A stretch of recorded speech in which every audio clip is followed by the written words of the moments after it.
أستغفر الله العظيم الذي لا إله إلا هو الحي القيوم وأتوب إليه لا حول ولا قوة إلا بالله العلي العظيم. بسم الله والحمد لله والصلاة والسلام على رسول الله، أما بعد، فأعوذ بالله من الشيطان الرجيم. بسم الله الرحمن الرحيم. ولا تكونوا كالذين تفرقوا واختلفوا من بعد ما جاءهم البينات وأولئك لهم عذاب عظيم. وقال رسول الله صلى الله عليه وسلم: بدأ الإسلام غريبا وسيعود غريبا كما بدأ فطوبى للغرباء أو كما قال عليه الصلاة والسلام. الحمد لله. আল্লাহ পাকের লাখো কোটি শুকরিয়া, মেহেরবানি যে আল্লাহ সুবহানাহু ওয়া তাআলা আমাদেরকে এমন এক কাজের মধ্যে লাগাইছেন যে কাজ কারা করবে, কারা করতে পারবে, এই নির্বাচন স্বয়ং আল্লাহ সুবহানাহু ওয়া তাআলা নিজে করেন। কোরআনে পাকের মধ্যে আল্লাহ তাআলা বলতেছেন, আল্লাহু ইয়াসতাফি মিনাল মালাইকাতি রুসুলান ওয়া মিনান নাস। মানুষের মধ্য থেকে তারা আল্লাহর বার্তাবাহক হবে, আল্লাহর কথা মানুষের নিকট পৌঁছাবে।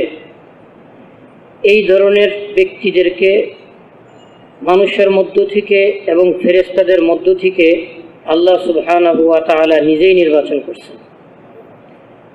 অতএব দাওয়াতের মেহনত এমন এক মেহনত শুধু তারাই করতে পারবে যাদেরকে আল্লাহ সুবহানাহু ওয়া তাআলা নিজে করার জন্য তৌফিক দিবেন। আর যাদেরকে আল্লাহ তৌফিক দিবেন না, যারা আল্লাহ তাআলার তৌফিক প্রাপ্ত বান্দাদের কাতারে শামিল হইতে পারবে না, তারা যতই চেষ্টা করুক, আওয়াজ করুক, এই মেহনতের মধ্যে শামিল হইতে পারবে না। এই জন্য আল্লাহ পাকের শুকরিয়া আদায় করা, যিনি আমাদেরকে দয়া করে, মায়া করে এই দাঈদের কাতারে শামিল করছেন। আলহামদুলিল্লাহ। আল্লাহ পাক নবীদেরকে পর্যন্ত বলতেছেন যে আমি এই কাজ করার জন্য আপনাদেরকে নির্বাচন করছি। যালিকা হুদাল্লাহ ইয়াহদি বিহি মান ইয়াশাউ মিন ইবাদি। এর আগে আল্লাহ তাআলা সমস্ত নবীদের কথাকে উল্লেখ করছেন। সূরাতুল আনআম নবীদের নাম নিছেন, প্রায় 18 জন নবীর নাম নিছেন। তারপর বলতেছেন তাদের বাপ দাদা, ভাই বেরাদর, সন্তানাদি, তাদের মধ্য থেকেও যত নবী আছে, এই সমস্ত নবীকে ইজতাবাইনাহুম, আমি আল্লাহ নিজে নবুয়তের কাজের জন্য নির্বাচন করছি। ওয়াহাদাইনাহুম ইলা সিরাতিম মুস্তাকিম, এবং তাদেরকে আমি এই সরল সঠিক রাস্তা, পথ দেখাইছি। নবীদেরকে হেদায়েত, আল্লাহ তাআলার পরিচয়, এটা আল্লাহ সুবহানাহু ওয়া তাআলা নিজেই দিয়েছেন। নবী থেকে নবী পান নাই, অল্প কিছু নবী বাদে। অধিকাংশ আম্বিয়া আলাইহিমুসসালাতু ওয়াসসালামকে আল্লাহ নিজে তার পরিচয় শিক্ষাদান করছেন। নবীরাও বাচ্চাকালে আল্লাহকে চিনতেন না, জানতেন না, বুঝতেন না, খুঁজতেন, খোঁজার চেষ্টা করতেন। ইব্রাহিম আলাইহিস সালামের ঘটনা আল্লাহ তাআলা বলছেন, ফালাম্মা জান্না আলাইহিল লাইল রাআ কাওকাবা। আল্লাহকে খুঁজতেছেন, রবকে খুঁজতেছেন, পাইতেছেন না। এখন চতুর্দিকে খোঁজা যখন শেষ, এবার আসমানের দিকে তাকাইছেন। রাত যখন আসলো তো তারকা দেখা বলা শুরু করলেন, হাযা রাব্বি, এই তো রব পেয়ে গেছি, এই তারকাই আমার রব। ফালাম্মা আফালা, তারকা যখন ডুবে গেল, ক্বালা লা উহিব্বুল আফিলিন, যেটা ডুবে যায় এটাকে আমি পছন্দ করি না। কারণ আসমান জমিন 24 ঘন্টা চলমান। যিনি রব হবেন উনি 24 ঘন্টাই চালাইতেছেন, 24 ঘন্টাই থাকবেন। ওনার কোনো ঘুম নাই, ওনার কোনো পর্দা নাই, ওনার কোনো ডুবা নাই। যেটা ডুবে গেছে এটা রব না। তাহলে আবার রব খোঁজা শুরু করছেন। পরদিন রাতে ফালাম্মা আল কামারা বাযিগান, যখন চাঁদ দেখলেন তারকার চেয়ে অনেক বড়, অনেক আলো, বলেন হাযা রাব্বি, এটাই আমার রব। ফালাম্মা আফালা, এই তারকা যখন ডুবে গেছে, ক্বালা লা ইল্লাম ইয়াহদিনি রাব্বি লাআকুনান্না মিনাল কওমি দ্দাল্লিন, যদি আমার রব আমাকে তার পরিচয় না দেন না শিখান, আমি পথভ্রষ্টদের অন্তর্ভুক্ত হয়ে যাব। অর্থাৎ আল্লাহকে নিজের যোগ্যতায় খুঁজে পাওয়া কোনোদিন সম্ভব না। যদি আল্লাহ নিজে তার ধারণা না দেন, পরিচয় না দেন, আমি পথভ্রষ্টদের অন্তর্ভুক্ত হয়ে যাব। আবারও আল্লাহকে খুঁজতেই আছেন। তো চাঁদ যখন মিলে গেল, ডুবে গেল, অর্থাৎ দিন হইল, সূর্য উঠল, ফালাম্মা রাআ আশ-শামসা বাযিগাতান, এইবার যখন সূর্যকে দেখছেন, কি বলতেছেন? হাযা রাব্বি হাযা আকবার, এই তো আসল রব পেয়ে গেছি, সবগুলির চেয়ে বড়, অনেক আলো, উজ্জ্বল, সারা পৃথিবী আলোকিত করছে, এটি আমার আসল রব। ফালাম্মা আফলাত, এই সূর্য যখন ডুবে গেছে, আবার রাত হয়েছে, কি বললেন? ইয়া কওমি ইন্নী বারিউম মিম্মা তুশরিকুন, হে আমার কওম, তোমরা রব মনে করে যত কিছু পূজা করো, যত কিছু শিরিক করো, আমি সমস্ত শিরিক থেকে মুক্ত, আমি এই সমস্ত রব মানি না।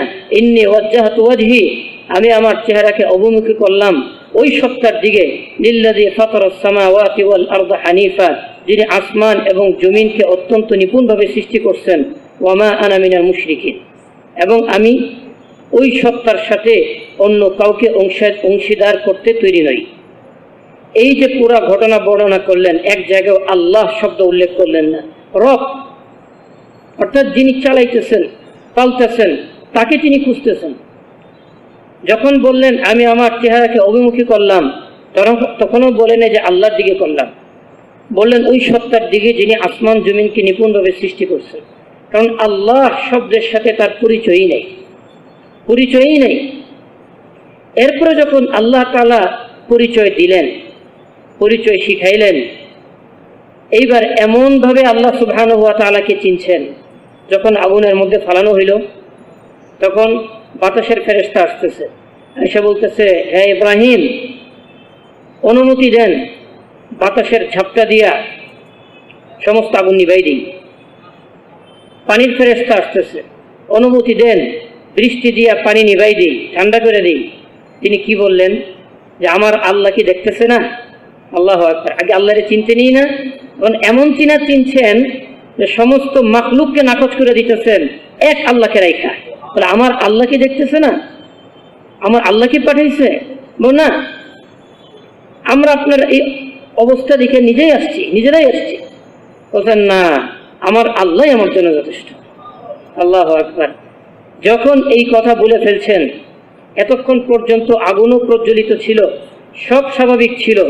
যখন সমস্ত মাখলুককে নাকচ করে এক আল্লাহকে স্বীকার করলেন, এইবার আল্লাহ সুবহানাহু ওয়া তাআলা তার কুদরতকে জাহির করা শুরু করলেন। সরাসরি আগুনকে নির্দেশ দিলেন, ইয়া নার, হে আগুন, কুনি বারদান, ঠান্ডা হয়ে যাও। কিতাবের মধ্যে লেখে, যখন আল্লাহ তাআলা ইয়া নার বলছেন, সারা পৃথিবীর সমস্ত আগুন আল্লাহ তাআলার দিকে মুতওয়াজ্জিহ হয়েছে। কি বলে? আগুনকে ডাকছে, সমস্ত আগুন। যখনই বললেন কুনি বারদান, তুমি ঠান্ডা হয়ে যাও, তো দুনিয়ার সমস্ত আগুন বরফ হয়ে যাওয়ার উপক্রম হয়েছিল। সাথে সাথে বললেন ওয়াসালামান, যে না, বরফ হওয়া যাবে না, শান্তিদায়ক ঠান্ডা হইতে হবে। তখন এখনো নির্দেশ তো শেষ হয় নাই, তো সারা পৃথিবীর সমস্ত আগুনের উপরে নির্দেশ বাস্তবায়ন হয়ে যাচ্ছিল, কিন্তু আল্লাহ তাআলা কথা শেষ করলেন এরপরের শব্দে, সেটা হচ্ছে আলা ইব্রাহিম, ইব্রাহিমের জন্য। এইবার ইব্রাহিম আলাইহিস সালাতু ওয়াস সালাম কোন আগুনে আছেন? নাকি আমাদের বাংলাদেশের আগুনে আছেন, বাংলাদেশের চুলায়? না, যে আগুনের মধ্যে তিনি ছিলেন, এই হুকুম শুধুমাত্র ওই আগুনের উপরেই গেছে। যদি তিনি আলা ইব্রাহিম শব্দ না বলতেন, পৃথিবীর সমস্ত আগুনের উপরে এই হুকুম লেগে যেত। এই জন্য ভাই, আল্লাহ সুবহানাহু ওয়া তাআলা নবীদেরকে নিজে এই হেদায়েত দান করছেন। কারণ শুধুমাত্র নিজে আল্লাহকে চিনে বসে থাকবেন এই জন্য না, তাহলে ইব্রাহিম আলাইহিস সালামকে আগুনে পড়তে হইতো না, আগুনে পড়া লাগতো না। বরং আল্লাহ তাআলা দায়িত্ব দিয়েছেন, যালিকা হুদাল্লাহ, সূরাতুল আনআমের ৮৮ নম্বর আয়াত, যে এইটা আল্লাহ তাআলার পক্ষ থেকে বিশেষ হেদায়েত, বিশেষ দায়িত্ব, বিশেষ জিম্মাদারি। ইয়াহদি বিহি মান ইয়াশাউ মিন ইবাদিহি, তার সকল বান্দাদের মধ্যে যাকে ইচ্ছা তাকে তিনি এই দায়িত্ব দান করেন। কোন দায়িত্ব? যে নিজে আল্লাহ তাআলাকে চিনার পর সমস্ত উম্মতের মাঝে বিচরণ করবেন, ঘুরবেন ফিরবেন, আর উম্মতের কাছে এই দাওয়াতকে পৌঁছাবেন, এই আল্লাহ তাআলার পরিচয়কে পৌঁছাবেন। এই আল্লাহর কথা মানুষের মাঝে পৌঁছানোর দায়িত্ব আল্লাহর বান্দাদের মধ্যে শুধুমাত্র নির্বাচিত ব্যক্তিদেরকে দেওয়া হয়েছে। তারপরে বলতেছেন যে ঠিক আছে, আমি তো আপনাদেরকে বাছাই করলাম এই কাজের জন্য, উম্মতের মাঝে মাঝে আপনারা ঘুরবেন ফিরবেন আর এই কাজকে উম্মতের মধ্যে বিতরণ করবেন, এই দায়িত্ব যে আপনাদেরকে দিলাম, এটা কিন্তু আপনাদের যোগ্যতার বলে না, আপনাদের শক্তির বলে না, এটা আমি আল্লাহ ইচ্ছা করছি, পছন্দ করছি, তাই আপনাদেরকে দায়িত্ব দিছি। যদি খালি মনে করেন যে না, আমার নিজের যোগ্যতা বলে আমি দায়িত্ব প্রাপ্ত হয়েছি, অথবা আল্লাহ দিচ্ছেন, আমার যোগ্যতা বলে দিচ্ছেন, আমাকে দেখা বাছাই করে দিচ্ছেন, অথবা যদি এটা মনে করেন যে দিয়া যখন ফেলাইছেন তো পায়া তো গেছি, এইবার আর নেয় কে, এইবার আর ঠেকায় কে, যেভাবে ইচ্ছা যেমনি ইচ্ছা করলে করব, যতটুকু পারি করব, যেভাবে পারি করব, ইচ্ছা চাইলে বিরতি দিব, আবার ইচ্ছা করলে করব। যদি এটা নিজের বাপের সম্পত্তির মতো মনে করেন, আমার ইচ্ছা, আর আল্লাহ যখন নির্বাচন করেই ফেলাইছে এইবার তো ঠেকাইতে পারবে না। আল্লাহ তাআলা সতর্ক করতেছেন, ওয়ালাউ আশরাকু, যদি আল্লাহ তাআলা থেকে নজরকে হটায়া নিজের যোগ্যতার দিকে নজর দেন, নিজের মেহনতের দিকে নজর দেন, নিজের জাতের দিকে নজর দেন, নিজের কুরবানির যে ফলাফল জাহির হয়েছে এগুলির দিকে যদি নজর দেন, যদিও আল্লাহ শব্দ বলতেছেন আল্লাহ তাআলার সাথে অন্য কাউকে শিরিক করেন, কিন্তু কিতাবের মধ্যে লিখছে শিরিকের অর্থ এই না যে অন্য কোনো গাছের সামনে, পাথরের সামনে, মূর্তির সামনে, আগুনের সামনে মাথা নত করতে হবে না। এখানে শিরিক দ্বারা এই উদ্দেশ্য না, এখানে শিরিক দ্বারা এই উদ্দেশ্য যে আল্লাহ তাআলা নিজের যোগ্যতায়, কুদরতে, ইচ্ছায় আমাকে নির্বাচন করছেন, যদি এই জায়গায় আল্লাহর ইচ্ছার পরিবর্তে নিজের যোগ্যতার দিকে নজর দিই, যদি অন্য কোনো দিকে নজর দেই, সাথে সাথে আল্লাহ তাআলা বলতেছেন লাহাবিতা আনহুম মা কানু ইয়ামালুন, জিন্দেগিতে যত আমল করছো, যত ইবাদত করছো, তোমার নবুয়তের যত খায়ের বরকত দুনিয়ার মধ্যে ফেলছে, এই সব কিছু আমি আল্লাহ তাআলা ধ্বংস করে দিব, কিচ্ছু বাকি থাকবে না। এখানে তো আল্লাহ তাআলা পাইকারি হারে সমস্ত নবীদের কথা বলছেন। অন্য এক আয়াতের মধ্যে সূরা জুমার 65 নম্বর আয়াত, এখানে আল্লাহ তাআলা বলতেছেন যে আমি প্রত্যেক নবীকে ইন্ডিভিজুয়ালি আলাদা আলাদাভাবে এই কথা বলে বলে সতর্ক করছি। ওয়ালাকাদ উহিয়া ইলাইক ওয়া ইলাল্লাযিনা মিন ক্বাবলিক, হে নবী, এই ওহী যেমন আপনার নিকট পাঠাইছি, আপনার পূর্ববর্তী সকল নবীদের নিকট এই ওহী আমি পাঠাইছি। কি ওহী? লাইন আশরাকতা, প্রত্যেকে আলাদা আলাদাভাবে বলতেছেন, যদি আল্লাহ তাআলা থেকে নজর হটাইয়া নিজের যোগ্যতার দিকে নজর দেন, নিজের মেহনতের দিকে নজর দেন, নিজেকে কিছু একটা মনে করেন, আল্লাহ তাআলা বলতেছেন লা ইয়াহবাতান্না আমালুক, আপনার সমস্ত আমলকে আল্লাহ তাআলা বরবাদ করে দিবেন, ওয়ালা তাকুনান্না মিনাল খাসিরিন, এবং আপনাকে ক্ষতিগ্রস্তদের অন্তর্ভুক্ত করে দিবেন। এই আয়াতের দ্বারা উদ্দেশ্য এটা না যে আল্লাহ তাআলা নবী রাসূলদেরকে ছোট করছেন, এনালি এরকম কথা কেন বললেন না। এই আয়াতের দ্বারা উদ্দেশ্য আল্লাহ সুবহানাহু ওয়া তাআলা সবার বড়, নবীদের চেয়েও বড়, এবং নির্মুখাপেক্ষী, কোনো নবীর প্রতিও তার কোনো ইহতিয়াজি নাই, তার বাধ্যবাধকতা নাই, তার কোনো পরোয়া নাই, এবং নবীর নবুয়তের প্রতিও তার কোনো বিশেষ আকর্ষণ নাই, বা তার কোনো মুহতাজি নাই যে নবুয়ত দিয়ে ফেলাইছি নবীকে, এখন কেমনে হবে, কি করব, এখন নবী কথা মানুক আর না মানুক তারা যেই তো কাম নিতে হবে, বলে না না, আল্লাহুস সামাদ, তিনি নির্মুখাপেক্ষী, কারো প্রতি তার কোনো টান নাই, কাকু দিয়ে কোয়াইতে হবে এই ধরনের বাধ্যবাধকতা, কোনো পরোয়া তার নাই, তিনি বেপরোয়া সত্তা। আল্লাহুল গানি, একমাত্র আল্লাহই ধনী, নির্মুখাপেক্ষী। ওয়া আনতুমুল ফুকারা, আর তোমরা সবাই আল্লাহ তাআলার প্রতি মুখাপেক্ষী, মুহতাজ। অন্য আয়াতের মধ্যে বলছেন ওয়া আনতুমুল ফুকারা ইলাল্লাহ, তোমরা প্রতি মুহূর্তে আল্লাহ তাআলার প্রতি মুহতাজ। আল্লাহ তাআলার সাহায্য ছাড়া দুনিয়াতে এক মুহূর্ত কাল কোনো প্রাণী বাঁচবে না, দুনিয়ার কোনো নজম, কোনো নিজাম এক মুহূর্ত চলবে না। এই যে মাথা থেকে পা পর্যন্ত আল্লাহ তাআলা আমাদেরকে বডি দিয়ে দিচ্ছেন, কত নিজাম চলতেছে আমার বডির মধ্যে। আল্লাহ তাআলা বলতেছেন ওয়াফি আনফুসিকুম, নিজের দিকে তাকাও, আফালা তুবসিরুন, তোমার সত্তার মধ্যে খুঁজে আল্লাহকে কি পাও না? এক আল্লাহ যে আছেন, চালাইতেছেন, কেন তোমার শরীরের মধ্যে কি আল্লাহকে খুঁজে পাও না? একজন যে আছেন, এটা তোমার নিজেকে দেখে বুঝো না? এর অনেকে বুঝে না। আল্লাহ তাআলা বুঝাইতেছেন ওয়া হুয়াল্লাযী আনশাআকুম, আল্লাহ তো ওই সত্তা যিনি তোমাদেরকে সৃষ্টি করছেন। ওয়া জাআলা লাকুমুস সামআ, তিনি তোমাদেরকে শ্রবণ শক্তি দিয়েছেন। ওয়াল আবসার, দৃষ্টি শক্তি দিয়েছেন। ওয়াল আফইদা, কলব দান করছেন, অনুধাবন শক্তি দিয়েছেন।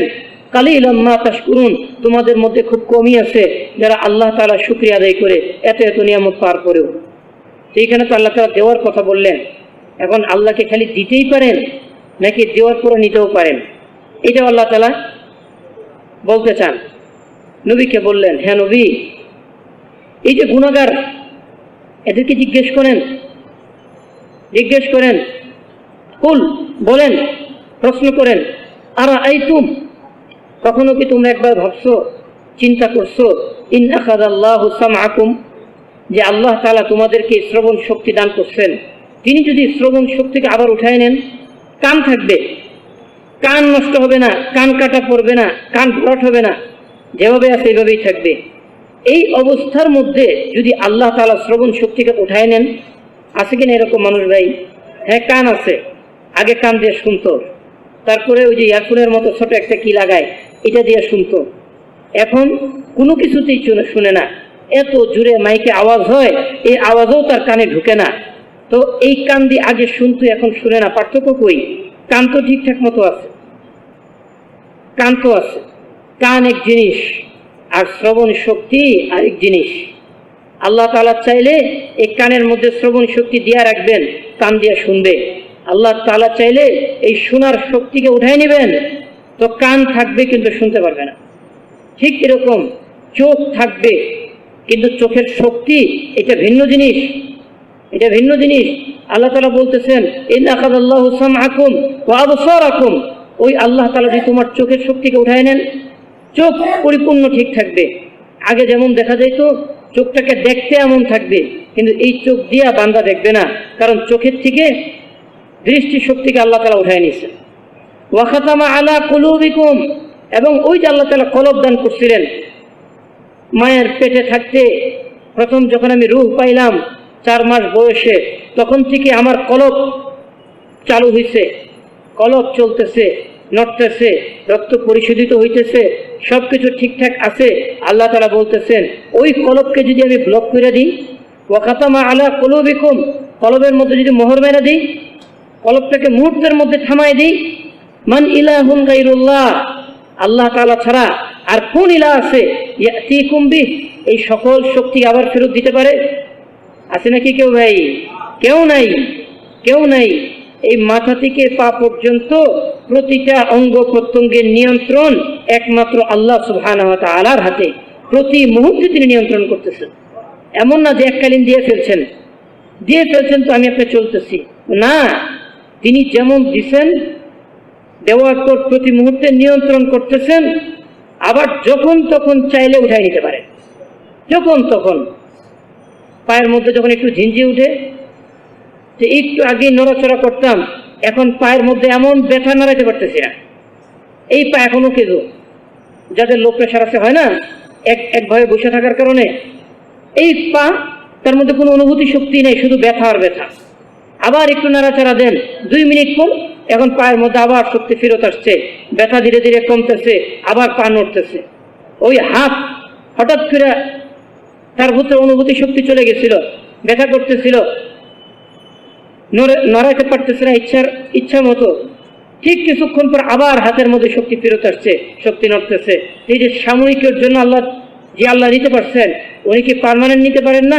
যে এই হাত আর কাজ করবে না, এই পা আর কাজ করবে না, এক সাইড অবশ হয় কিনা, প্যারালাইসিস, এক সাইড বাতিল হয়ে গেছে, আর চলবে না।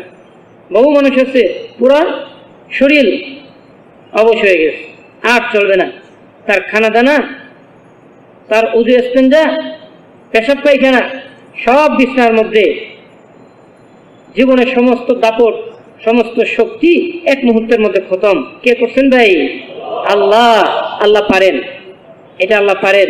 একেবারে দাঁড়ানো থেকে পড়ে যাবে, তাকে বসার সুযোগ দিবেন না, দাঁড়ানো থেকে পড়ে যাবে। এখন পড়ে গেলে মাথার মধ্যে আঘাত পাবে, মাথা ফাটবে নাকি নাক ফাটবে না কি হবে দেখার সময় নাই, এগুলির পরোয়া নাই। হুকুম চলে আসছে, মুহূর্তের মধ্যে হুকুম বাস্তবায়ন হয়ে যাবে। তুমি যেই হও আল্লাহ তাআলা হুকুম মাইনা নিতে বাধ্য বাধ্য। আল্লাহ তাআলা বলতেছেন, এই যে আমরা জীবিত, আমরা সুস্থ, নড়াচড়া করি, কিসের বলে? আল্লাহর একটা হুকুমের বলে। একটা হুকুম মাত্র, এই মাথা থেকে পা পর্যন্ত প্রত্যেক অঙ্গ প্রত্যঙ্গে আল্লাহ তাআলার হুকুম কাজ করতেছে।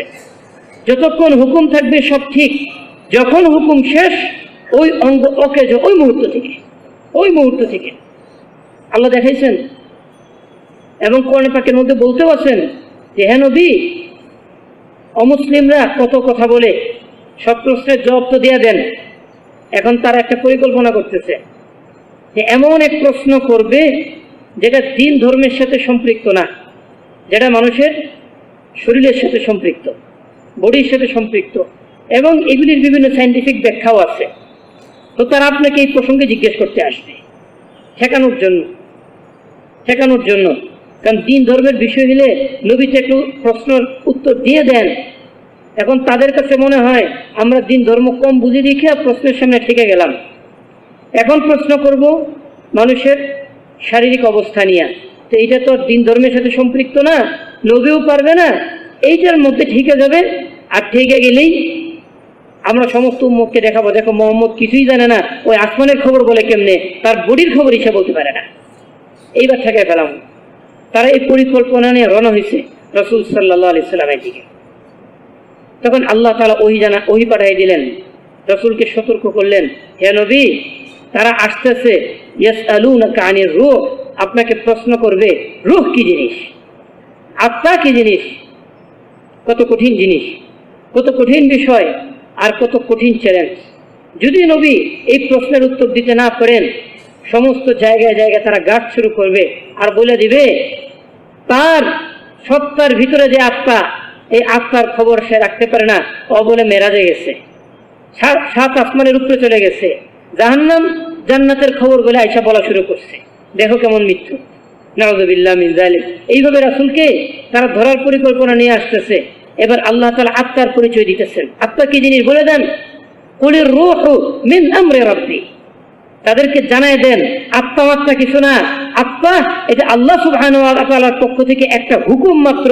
আল্লাহ বলছেন তুই জীবিত, বাস আত্মা চলতেছে, শরীর ঠিক আছে, আমি জীবিত। যখন আল্লাহ বলবেন তুমি মৃত, এক মুহূর্তের ভিতরে আত্মা থেমে যাবে, শরীরের সমস্ত অঙ্গ প্রত্যঙ্গ মুহূর্তের মধ্যে কিছু হয়ে যাবে, আমি মৃত। একটা মাত্র হুকুমের ব্যবধান, আর কিচ্ছু না, আর কিচ্ছু, একটা হুকুমের ব্যবধান। যখন তারা আসলো, রাসূল সাল্লাল্লাহু আলাইহি সাল্লাম বলে দিলেন, কুলির রূহু মিন আমরি রাব্বি, এই রূহ এটা আমার আল্লাহর পক্ষ থেকে একটা বিধান মাত্র। শরীরের কোনো কিছুতে কমতি হয় না। মানুষ যখন মারা যায় কমতি হয় নাকি? চলার সাথে সাথে চোখ একটা গায়েব হয়ে যায়, একটা হাত গায়েব হয়ে যায়।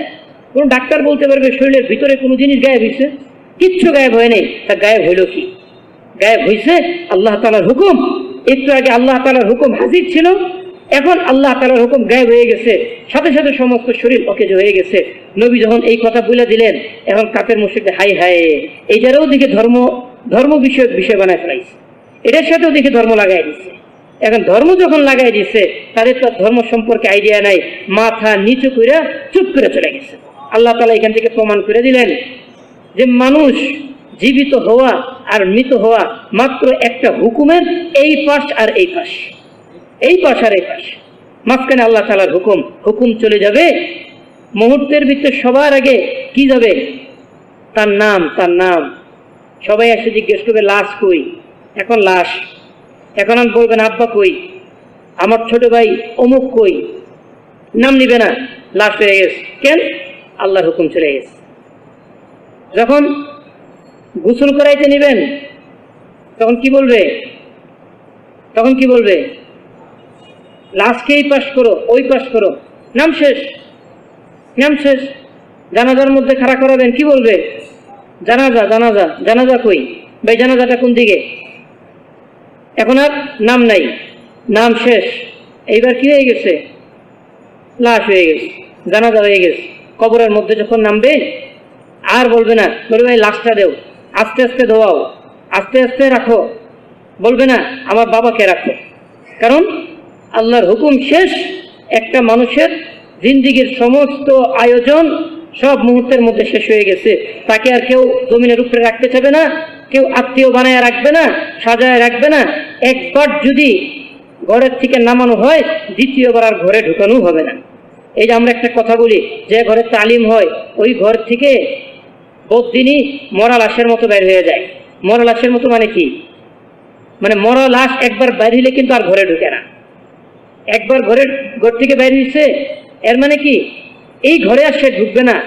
এটা আনলেও গ্যারেজের মধ্যে রাখবে, মানুষ এসে গ্যারেজ থেকে দেখে যাবে, কিন্তু তার খাটে, তার শোয়ার খাটে, ওই রুমে আর এই কখন এই লাশকে রাখা হবে না। কারণ আল্লাহর হুকুম তার থেকে বের হয়ে গেছে, তার কোনো মূল্য এখন আর নাই, তার কোনো মূল্য এখন আর নাই। আল্লাহু আকবার। তো ঠিক এরকমই মরা লাশের মতো বদ্দিন বের হয়ে যাবে, মানে বদ্দিন এমন ভাবে বের হবে আর কখন ঢুকার চান্স পাবে না, যদি তালিম কন্টিনিউ চলে, অব্যাহত থাকে। হ্যাঁ, এই জন্য ভাই, যে ব্যক্তির জীবন থেকে আল্লাহ তাআলার হুকুম বের হয়ে গেছে, ওই ব্যক্তির জীবন যেমন মূল্যহীন হয়ে যায়, ওই ব্যক্তি হায়াতে থাকার সময় তার সমস্ত কর্মকাণ্ড থেকেও যদি আল্লাহ তাআলার হুকুম বাইর হয়ে যায়, তো ওই ব্যক্তি জীবিত থাকা অবস্থায়ও মূল্যহীন হয়ে যায়, মূল্যহীন হয়ে যায়। যার চোখের মধ্যে আল্লাহ তাআলার হুকুম নাই, সে যা ইচ্ছা তাই দেখে। আল্লাহ তাআলার হুকুম আছে কি নাই, নিষেধাজ্ঞা আছে কি নাই, এটার পরোয়া সে করে না। তাকে কান দেওয়া হয়েছে, কানের মধ্যে আল্লাহ তাআলার হুকুমকে সে লাগায় না। হাত পা দেওয়া হয়েছে, হাত পায়ের হুকুমের মধ্যে সে আল্লাহ তাআলার হুকুমকে লাগায় না। তো এই ব্যক্তি জীবিত থাকা অবস্থাও মূল্যহীন। আল্লাহ তাআলা বলছেন এই ব্যক্তি মানুষের কাতারেই না। আল্লাহ তাআলা কি বলতেছেন? লাহুম কুলুবুন লা ইয়াফকাহুনা বিহা, তাদেরকে কলব দেওয়া হয়েছে হক বাতিল পার্থক্য করার জন্য, সত্য মিথ্যা বোঝার জন্য। আল্লাহ তাআলার হুকুম আর আল্লাহ তাআলার নিষেধ, এই দুইটা বাদ বিচার করে ওইভাবে জিন্দেগি যাপন করার জন্য যখন সে কলব দিয়ে এইগুলি বিচার করে নাই, তখন আল্লাহ তাআলা কি বলতেছেন? তাকে কলব দেওয়া হইল, আল্লাহ তাআলার হুকুমকে কলবের মধ্যে খাটাই নাই, কলব দিয়া হক বাতিল পার্থক্য করে নাই। ওয়ালাহুম আয়ুনুন, তাদেরকে চোখ দেওয়া হয়েছে, হালাল দেখে নাই, সে হারামও দেখছে, সব কাজে ব্যবহার করছে। ওয়ালাহুম আযানুন লা ইয়াসমাউনা বিহা, কান দেওয়া হয়েছে, হালাল হারাম সব কানের মধ্যে ঢুকাইছে, আল্লাহ তাআলার হুকুমের পরোয়া করে নাই। আল্লাহ তাআলা বলতেছেন এই ব্যক্তি কেমন মূল্যহীন শোনো। উলাইকা কাল আনআম, এর অবস্থা হইল চতুষ্পদ জন্তুর মতো, বাল হুম আদাল, বরং এর চেয়ে নিকৃষ্ট। মূল্যহীন কেন? আল্লাহ তাআলার হুকুম তার কলব থেকে বের হয়ে গেছে, আল্লাহ তাআলার হুকুম তার চোখ থেকে বের হয়ে গেছে, আল্লাহ তাআলার হুকুম তার কান থেকে বের হয়ে গেছে, তার হাত থেকে বের হয়ে গেছে, পা থেকে বের হয়ে গেছে, অঙ্গ প্রত্যঙ্গ থেকে বের হয়ে গেছে। তো এই ব্যক্তি মানুষের আকৃতিতে থাকার পরেও জীব জানোয়ারের চেয়ে অধম হয়ে গেছে। দুনিয়াতে যত পুলিশ, যত র্যাব, যত এই ধরনের বাহিনী আছে, এদের উদ্দেশ্য কি? বন জঙ্গলের সিংহ তাড়ানো, নাকি গরু ছাগল ক্ষেতের আইলে ঘাস খায় ফেলায়, মানুষের ক্ষেত খামার নষ্ট করে গরু ছাগল ঠেকানো, নাকি মশামাছি মানুষের ঘুমে ডিস্টার্ব করে এগুলি ঠেকানো, নাকি হিংস্র জানোয়ার ঠেকানো? কোনোটাই না। তা কি ঠেকানোর জন্য এত এত বাহিনী, এত এত বাহিনী কি ঠেকানোর জন্য? সব ওই যে মানুষ রূপী জন্তু জানোয়ার ঠেকানোর জন্য এই সমস্ত বাহিনী তৈরি হয়েছে। এগুলি যখন মানুষ হয়ে যাবে, ভালো হয়ে যাবে, সর্বপ্রথম সমস্ত জেলখানা, সমস্ত থানা খালি হয়ে যাবে। কারণ মানুষ তো জীব জানোয়ার নাই, যেগুলি আকৃতিতে প্রকৃতিতে মানুষ, কিন্তু তার চালচলন, তার মনুষ্যত্ব সমস্ত কিছু নষ্ট হইয়া সেটা পশুত্ব দ্বারা পরিবর্তন হয়েছে। তো এইগুলিকে ঠেকানোর জন্য মানুষ এত এত বাহিনী এত এত খরচ দিয়ে পালতেছে ওই জানোয়ারগুলি ঠিক করার জন্য। তখন জানোয়ারগুলি মানুষ হয়ে যাবে, তখন সর্বপ্রথম জেলখানা, থানা এগুলি খালি হবে। দ্বিতীয়ত সমস্ত হাসপাতাল খালি হয়ে যাবে, কারণ যত অপরাধ মানুষ করতেছে এগুলি দিন ছাড়ার কারণে আর বদ্দিনীতে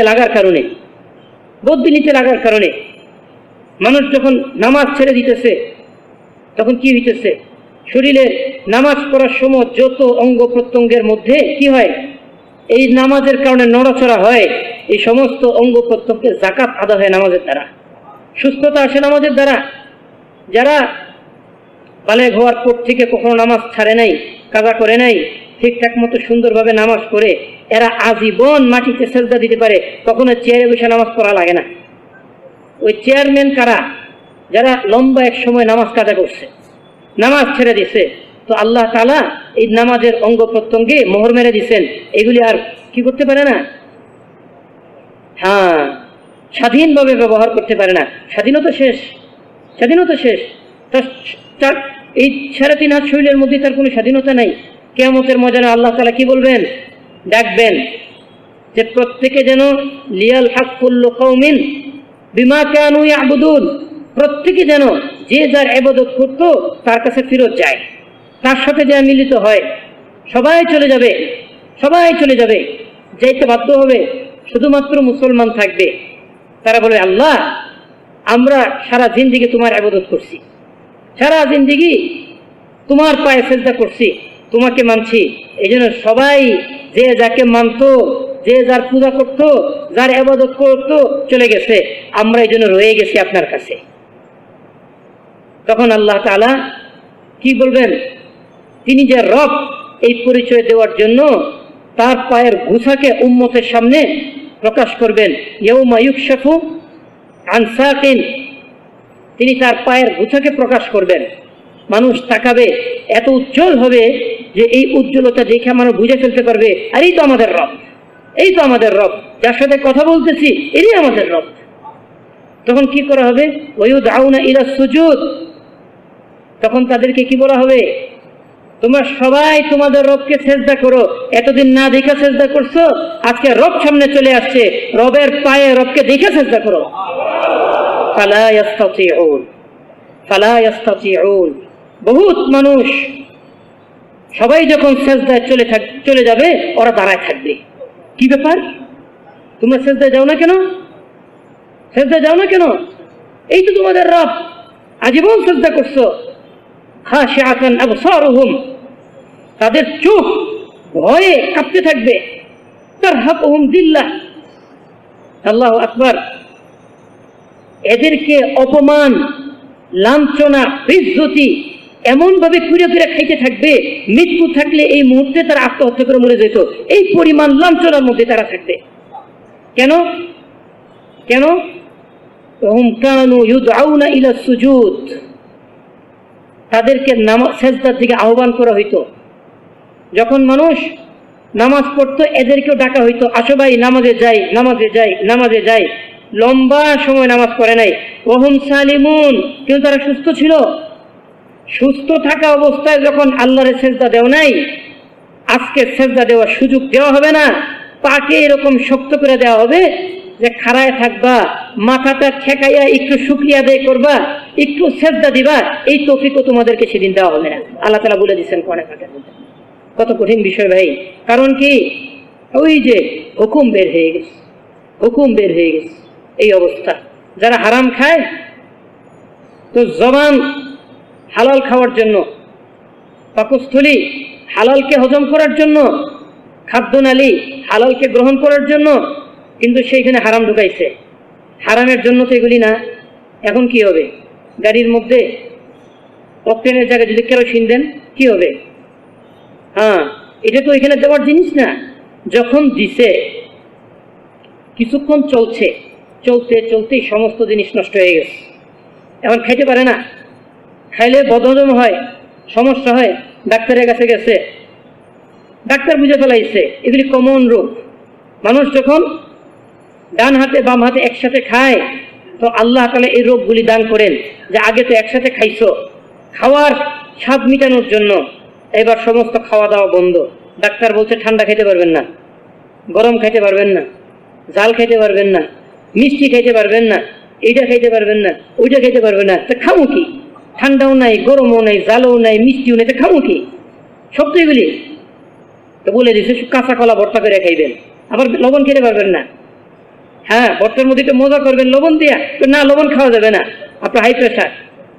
তো এইগুলি খায়া খায়া চলতে হবে, যেটা একজন সাধারণ মানুষ খাইলে বমি করে দিবে, খাইলে বমি করে দিবে। এইগুলি খায়া চলতে হবে। কারণ কি? কারণ এককালীন খায় ফেলাইছো, এমন খাওয়া খাইছো ভিতরে সব নষ্ট হয়ে গেছে। আরাম করার জন্য সব ব্যবস্থাপনা লাগাইছে। আল্লাহু আকবার। একটু আরাম করে ঘুমাবে রাতটা, আল্লাহ তাআলা বলছেন সারা রাত ঘুমাও, কোনো আপত্তি নাই, কিন্তু আমার হুকুমের সাথে। রাতের মধ্যে তুমি যখন ঘুমাইতে থাকো আমার একটা ছোট্ট হুকুম আছে। কি? শেষ মুহূর্তে আইসা একটু ঘুম থেকে উঠা অজুটা কইরা ফজরের নামাজটা পড়ো, পড়ে আবার ঘুমাও, কোনো আপত্তি নাই। কিন্তু এই 10 মিনিট হয়তো ঘুমের থেকে উঠা একটু অজু টজু করে প্রস্তুত হওয়া, নামাজ পড়তে হয়তো 10 মিনিট লাগবে, আবার ঘরে ফিরত আসা 10 মিনিট, এরপর আবার ঘুম দেও, মাঝখানে আধা ঘন্টার কোরবানি। এই আধা ঘন্টার কোরবানি যখন বান্দা করতে তৈরি হয় নাই, আল্লাহু আকবার। এবার আল্লাহ কি করছেন? হুকুম ছিল আল্লাহর, সমস্ত বাদশার বাদশা।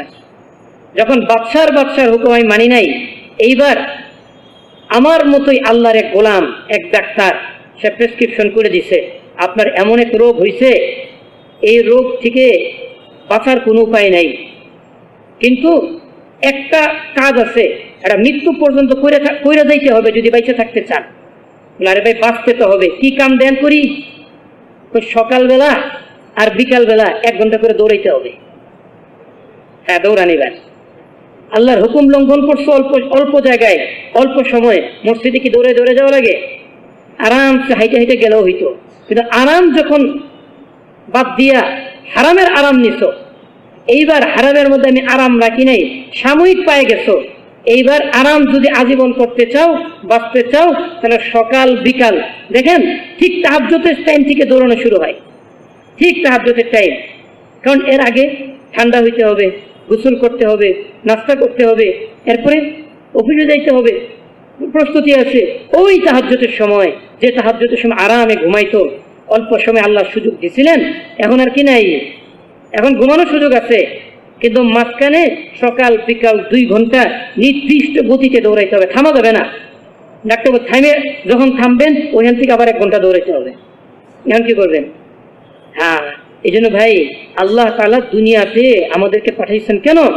হুয়াল্লাযী খালাকাল মাউতা ওয়াল হায়াতা, মৃত্যু এবং জীবন এর মধ্যে তোমাদেরকে পাঠাইছি। লিয়াবলুয়াকুম আইয়ুকুম আহসানু আমালা, এই পরীক্ষা করার জন্য যে তোমাদের মধ্যে কে কত সুন্দরভাবে আল্লাহ তাআলার হুকুমকে আদায় করে। আচ্ছা, এখানে আয়াতের মধ্যে আল্লাহ তাআলা বলতেছেন খালাকাল মাউতা ওয়াল হায়াতা। আগে বলছেন মাউত, মৃত্যু, তারপরে বলতেছেন হায়াত, জীবন। আমরা কি দেখি? আগে কি মৃত্যু না আগে জীবন? আর জীবনের পরে মরণ। কিন্তু আল্লাহ বলতেছেন আগে মরণ তারপরে জীবন। এর মানে কি? উলামায়ে কেরাম অনেক তাফসীর করছেন। কেউ কেউ তাফসীরের মধ্যে এটা লিখছেন যে দুনিয়ার যেটা জীবন বা হায়াত, এটা আসলে হায়াতই না, এইটাকে দেওয়া হয়েছে মৃত্যুর পরে যে হায়াত আসবে, যেটার কোনো শেষ নাই, অনন্ত অসীমকাল, ওইটার আরাম আয়েশের প্রস্তুতি নেওয়ার জন্য এই সময়টুকু দেওয়া হয়েছে। এটা মূলত হায়াত না, হায়াত ওইটা। এই জন্য হায়াত পিছনে, মৃত্যু আগে। এই জিন্দেগিটায় যে কোনো সময় আমি আপনি মৃত্যু গ্রহণ করতে পারি। অতএব এই মুহূর্ত, এক মুহূর্ত হায়াত উপলব্ধি করার আশায় বসে থেকে লাভ নাই, বরং প্রতি মুহূর্ত মৃত্যুকে ইস্তেকবাল করার জন্য তৈরি থাকতে হবে। এটার জন্য আল্লাহ তাআলা মউতকে আগে আনছেন। কোনো কোনো ব্যাখ্যার মধ্যে এটা আছে যে হায়াতা পরে আসছে, মউত আগে আসছে। উদ্দেশ্য হইল কি? মৃত্যুর পরবর্তী জিন্দেগিকে বানাও, মৃত্যুকে সামনে রাখো। যে ব্যক্তি আখিরাতকে সামনে রাখবে, আখিরাতকে সামনে রেখে চলবে, ওই ব্যক্তি দুনিয়াতে কি পাইলো না পাইলো এটার হিসেব নিকাশ সে করবে না। কারণ সে জানে যে আমি এখান থেকে বাড়িতে যাইতেছি, আমার বাড়ি কথার কথা উত্তরায়, 1 ঘন্টা বা আধা ঘন্টা বাসে যেতে হবে। বাড়িতে আমার এসি আছে, ফ্রিজ আছে, সব আছে। বাড়িতে যাওয়ার সাথে সাথে এসির নিচে বসবো, ফ্রিজ থেকে ঠান্ডা পানি ঠান্ডা শরবত আনবে। তো আমার যাওয়ার পর পথিমধ্যে যত কষ্ট আমি সহ্য করব, সমস্ত কষ্ট 1 মুহূর্তের মধ্যে দূর হয়ে যাবে। অতএব এই যে বাসে আমি উঠলাম, এত ভিড়, এত যানজট, সিটও পাই নাই, একেবারে ভর দুপুর গরম, ঘাম টপটপ করে পড়তেছে, তো এই কষ্টের মধ্যেও এই বাসে উঠা 1 ঘন্টা পথ পাড়ি দিতে তার কোনো কষ্ট হবে না। কারণ কি? কারণ এতটুকু কষ্ট করার পরই তো আমি আমার গন্তব্যে পৌঁছতেছি।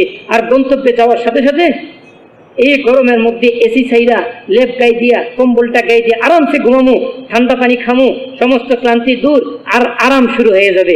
ওই সামনের আরাম তার সামনে থাকার কারণে কি হয়ে গেছে, এই সাময়িক কষ্ট নিয়ে তার কোনো মাথা ব্যথা, তার কোনো চিন্তা নাই।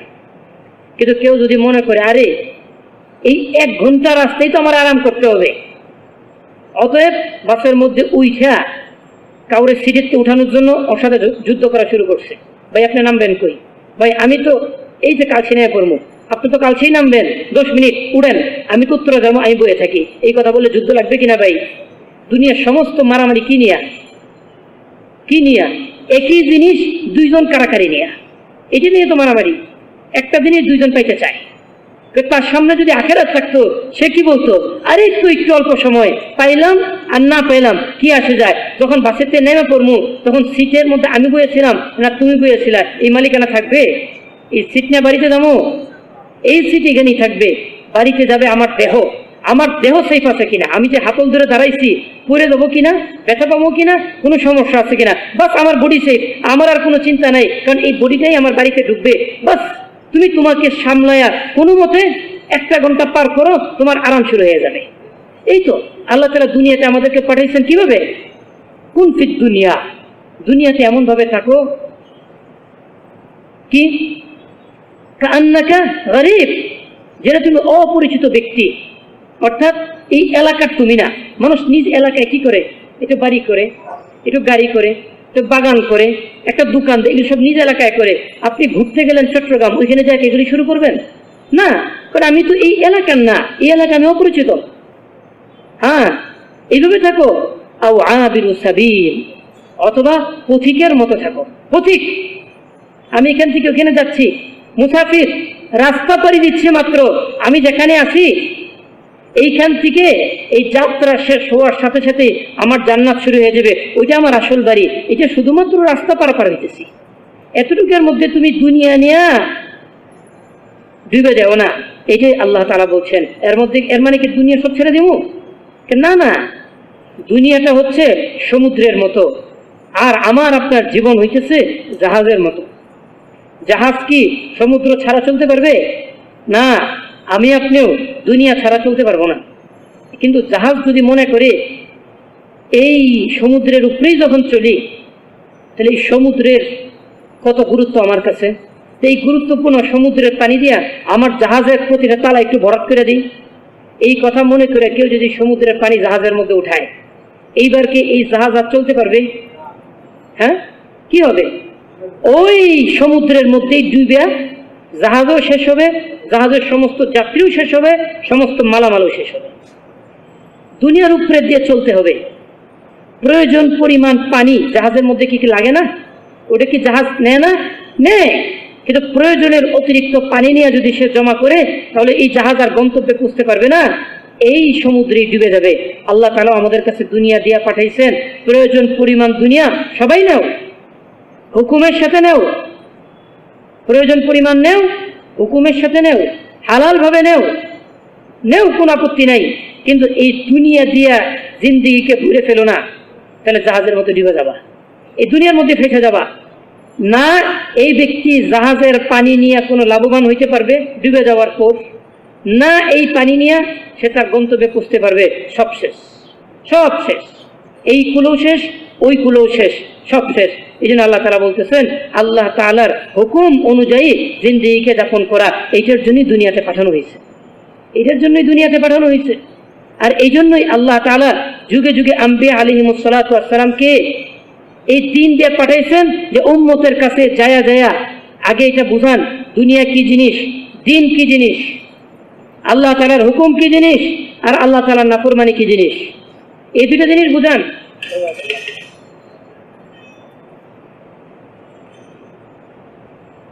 তো যে ব্যক্তি আল্লাহকে চিনল এবং জাহান্নাম থেকে বেঁচে গেল, জান্নাত পেয়ে গেল, মান যুহজিহা আনিন নার ওয়া উদখিলাল জান্নাহ ফাকাদ ফাজ, এই ব্যক্তি হবে কামিয়াবি। এই জন্য সমস্ত আম্বিয়া আলাইহিমুস সালাতু ওয়াস সালাম উম্মতকে এই কথাই শিখাইছেন যে ভাই আল্লাহকে চিনো, আল্লাহর হুকুম মানো। আমরা এই কথা বলি না ভাই, দুনিয়া আখিরাতের শান্তি, কামিয়াবি, ইজ্জত, সফলতা আল্লাহ তাআলা রাখছেন কোথায়? আল্লাহর হুকুম মানার মধ্যে। এটাই দিন। মানতে পারবো কখন? যখন চিনতে পারবো। এই চিনার নাম হচ্ছে ঈমান, আর মানার নামই হচ্ছে আমল। এই ঈমান আর আমল দিয়া যুগে যুগে আম্বিয়া আলাইহিমুস সালাতু ওয়াস সালামকে আল্লাহ তাআলা পাঠাইছেন। এই দায়িত্ব যাকে তাকে দিবেন না, বাছাইকৃত ব্যক্তিদেরকে দিবেন। আবার নবীদের মারহালা যখন শেষ হয়ে গেছে, নবী আসার দরজা যখন বন্ধ হয়ে গেছে, তখন আল্লাহ কি করছেন? এই দায়িত্ব পরবর্তীদেরকে দান করছেন, এই উম্মতকে দান করছেন, নবীদের বংশধরদেরকে দান করছেন। এবার আল্লাহ তাআলা সূরাতুল আনআমের 89 নম্বর আয়াতের মধ্যে বলতেছেন, উলাইকাল্লাযীনা আতাইনাহুমুল কিতাব, আমি এই নবীদেরকে কিতাব দান করছি, ওয়াল হুকমা, এবং হুকুম দান করছি। তারা কথা বললে মানুষ তাদের কথা মেনে নিবে, এই ধরনের যোগ্যতা তাদের কথার মধ্যে আমি দান করছি। ওয়ান নবুওয়া, এবং তাদেরকে আমি নবুয়তও দান করছি। ফাইন ইয়াকফুর বিহা হাউলা, এখন কেউ যদি নবীর বংশধরদের মধ্যে কেউ যদি কথা মনে করে, আরে এই কাম তো আমাদের বাপদাদারা করে দিয়ে গেছে, এটা তো আমাদের বাপদাদাদের কাজ, বাপদাদাদের কাজ, অতএব বাপের সম্পত্তি যেমনি ব্যবহার করি, এই কামরেও এমনি কর্ম, ইচ্ছা মতো কর্ম, যেমনি মন লয় তখন কর্ম, যখন মন লয় তখন কর্ম, এইভাবে যদি কেউ মনে করে, আল্লাহ তাআলা বলতেছেন তার দ্বারা যদি এতটুক না শুকরি প্রকাশ পায়, ফাকাদ ওয়াক্কালনা বিহা কওমান লাইসু বিহা বিকাফিরিন। আল্লাহু আকবার। তার থেকে এই কামরে নিয়া এমন এক কওমকে এই কাজের দায়িত্ব দিব, জিম্মাদারি দিব, যে মৃত্যু পর্যন্ত শুকরিয়ার সাথে কাজ নিয়ে চলবে, তাওয়াজুর সাথে চলবে, ভয়ে ভয়ে চলবে, নিজেকে অযোগ্য মনে করে চলবে। কখন নিজেকে যোগ্য মনে করবে না, এই কাম আমি করি, আমরা করি, আমরা, আমি, এই সমস্ত কথা তাদের মধ্যে আসবে না। সারা রাত চোখের পানি ফালাইয়া আল্লাহ তাআলার কাছে শুকরিয়া আদায় করবে, আল্লাহ রাস্তার কুত্তা ছিলাম, তুই নাই না এই কামের মধ্যে তুমি লাগাই আমাকে আজকে দামি করছো, আল্লাহ এই কাম করার মতো যোগ্যতা আমার নাই, এই কাম আমি করতে পারবো না, তুমি মেহেরবানি করায়া আমার মতো অযোগ্য লোকদের যে কামটা করায় নিও, আর এই কামের মধ্যে আমার মৃত্যু দিও, মৃত্যু পর্যন্ত যেন কামকে আমি করে থাকতে পারি, আমার এই তৌফিক দিও। যে ব্যক্তি এরকম ভয়ে ভয়ে ভয়ে ভয়ে চলবে, নিজেকে অযোগ্য মনে করা সন্তর্পণে চলবে, সতর্কতার সাথে চলবে, আল্লাহ তাআলা ওই ব্যক্তিকে এই কামের জিম্মাদারি দেয়া দিবেন। এই আয়াতের মধ্যে স্পষ্ট হয়ে বলে দিয়েছেন। এই জন্য এই কাম, আল্লাহু আকবার, এইটার বিরুদ্ধে যে কেউ দাঁড়াইতে পারবে, কিন্তু এটার পক্ষে যে কেউ আসতে পারবে না। দরজা বন্ধ, দরজা বন্ধ। আমরা কাউকে কি এই কাজে ঢুকতে বাধা দিই?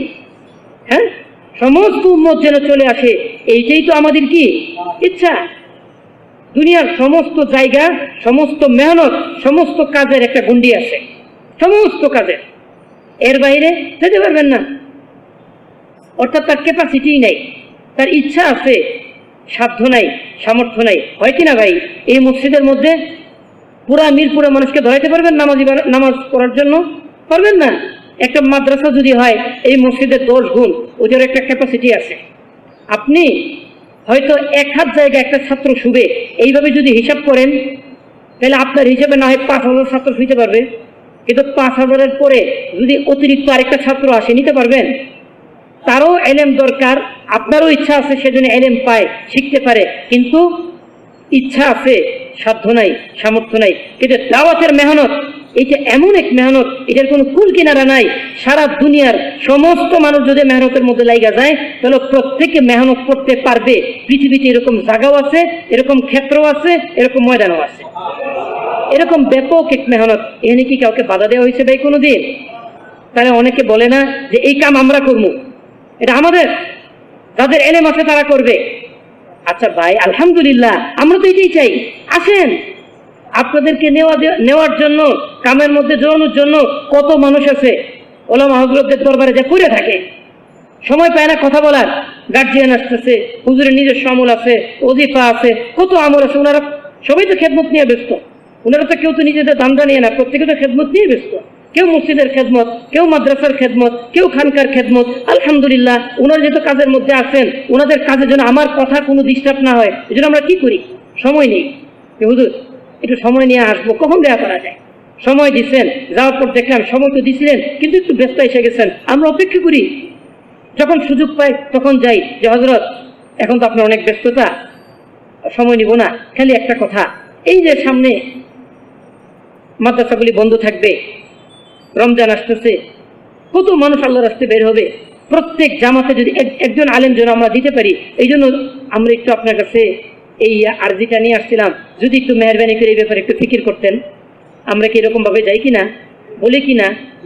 এরপরে যখন ধান কাটার মৌসুম শেষ হয়, কৃষকরা বের হয়, যায় কিনা? এরকম প্রত্যেক মৌসুমের পর যেরকম হুজুম হয়, মার্কেট সামলানো কঠিন হয়ে যায়, এসএসসির পর, তারপরে ইন্টারের পর কি অবস্থা দাঁড়ায়, আল্লাহু আকবার। যখন আমরা যাই হাতে পায়ে ধরি, কিন্তু কি হয়, পাই আমরা কেন? আমরা তো আপনাদেরকে কোনোদিন বাধা দিই নাই, আমরা তো ওয়েলকাম করতে চাই, আসেন আসেন, ইস্তিকবাল, আহলান সাহলান মারহাবান, কিন্তু আসতে পারেন না কেন? হ্যাঁ, এটা বললেই কেউ আসতে পারবে না, টানলেই কেউ আসতে পারবে না, যোগ্যতা হইলে কেউ আসতে পারবে না। আসতে হইলে আল্লাহ তাআলার পক্ষ থেকে মনোনীত হইতে হবে, মনোনীত হইতে হবে। হযরত ইমাম বারাকাতুল্লাহ কথা বারবার বলেন, এটা কাবিলিয়াতের দ্বারা করা যাবে না, কবুলিয়াতের দ্বারা করতে হবে। এই কাজের জন্য কার কত যোগ্যতা আছে এটা মোটেও শর্ত না। যদি শর্ত হইতো তাহলে উম্মি ব্যক্তি নবী হইতেন না, উম্মি নবী হইতেন না। ওনার পাকিস্তানি সার্টিফিকেটটা, দুনিয়ার সমস্ত সার্টিফিকেট একখানে কইরা গাত্তি পিছনে লইয়া দাওয়াত দিতে যাইতেন, কথা না মানলে কোথায় নেই, সার্টিফিকেট কিন্তু আছে, সার্টিফিকেট দেখাইতেন। কিন্তু কোন নবী নবী ছিল? আমাদের নবী রাসূলান উম্মিয়ান নবিয়ান উম্মিয়ান, কোরআনের মধ্যে আল্লাহ বলে দিচ্ছেন উম্মি নবী পাঠাইছি। আচ্ছা, আগে মনোনীত হয়েছেন, এই লোকটা কাজ করবে, কাজের জন্য তাকে মনোনীত করা হয়েছে, এর যোগ্যতা তো নাই, লোক তো উম্মি। যখন জিবরিল আলাইহিস সালাম প্রথম ওহী নিয়ে আসলেন, মা আনা বিকারি, উনি বলেন ইকরা, পড়ো। আমি তো পড়তে জানি না, পড়তে জানি না। এই ব্যক্তি এখন আল্লাহ কাজ নিবে কেমনে পেলে? হ্যাঁ, এটাই বুঝতে হবে, এখানেই বুঝতে হবে। অযোগ্য ব্যক্তি সেও আল্লাহ তাআলার পক্ষ থেকে যদি মনোনীত হয়, এইবার কাজ নেওয়ার জন্য প্রয়োজনীয় যোগ্যতা দিয়া এরপর আল্লাহ তাআলা তার থেকে কাজ নেবেন। নবিয়ান উম্মিয়ান, উম্মি নবী। এই উম্মি নবী কি বলতেছেন দায়িত্ব পাওয়ার পর? বলছেন উতিতু ইলমাল আউয়ালিন ওয়াল আখিরিন।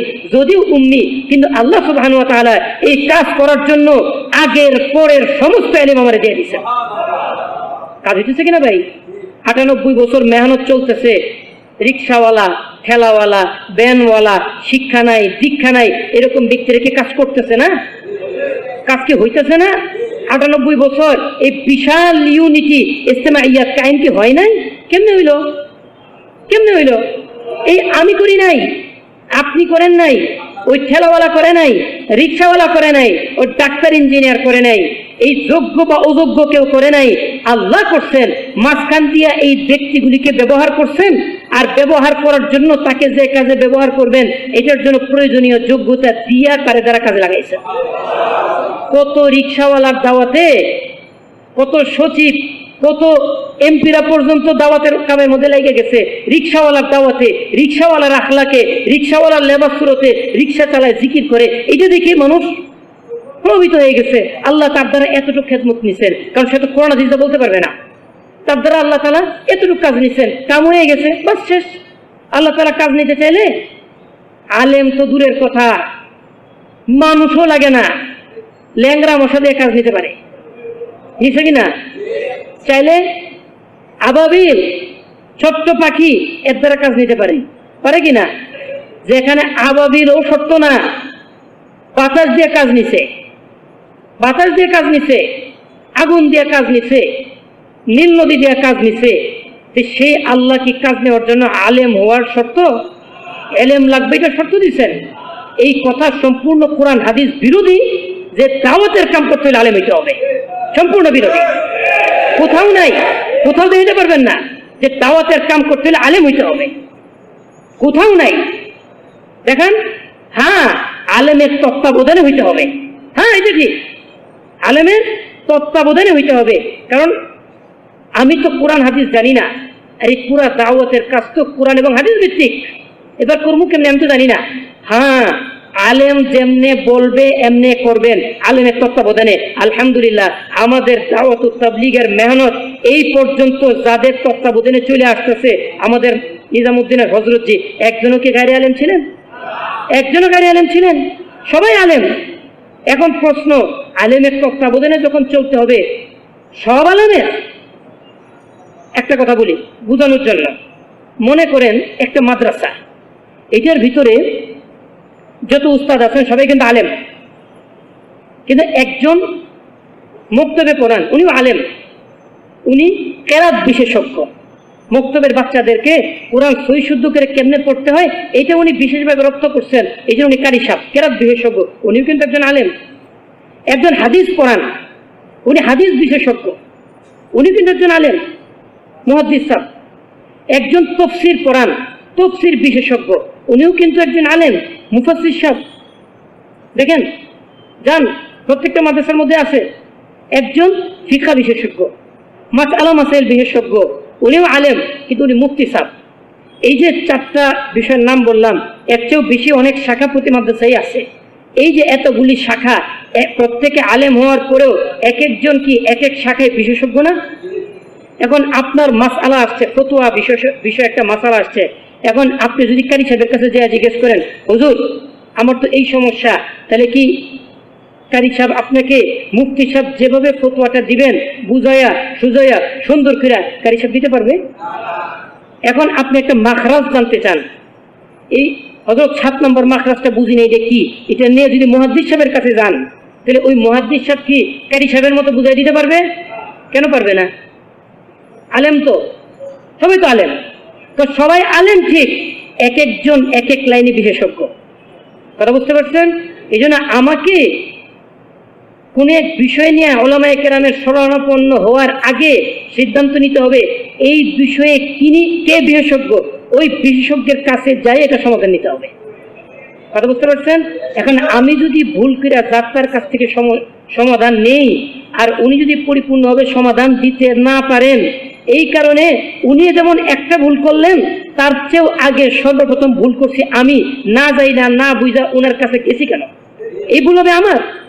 দেখেন, একজন হচ্ছে চোখ বিশেষজ্ঞ ডাক্তার, একজন দাঁত বিশেষজ্ঞ ডাক্তার, দুজন ডাক্তার কিনা?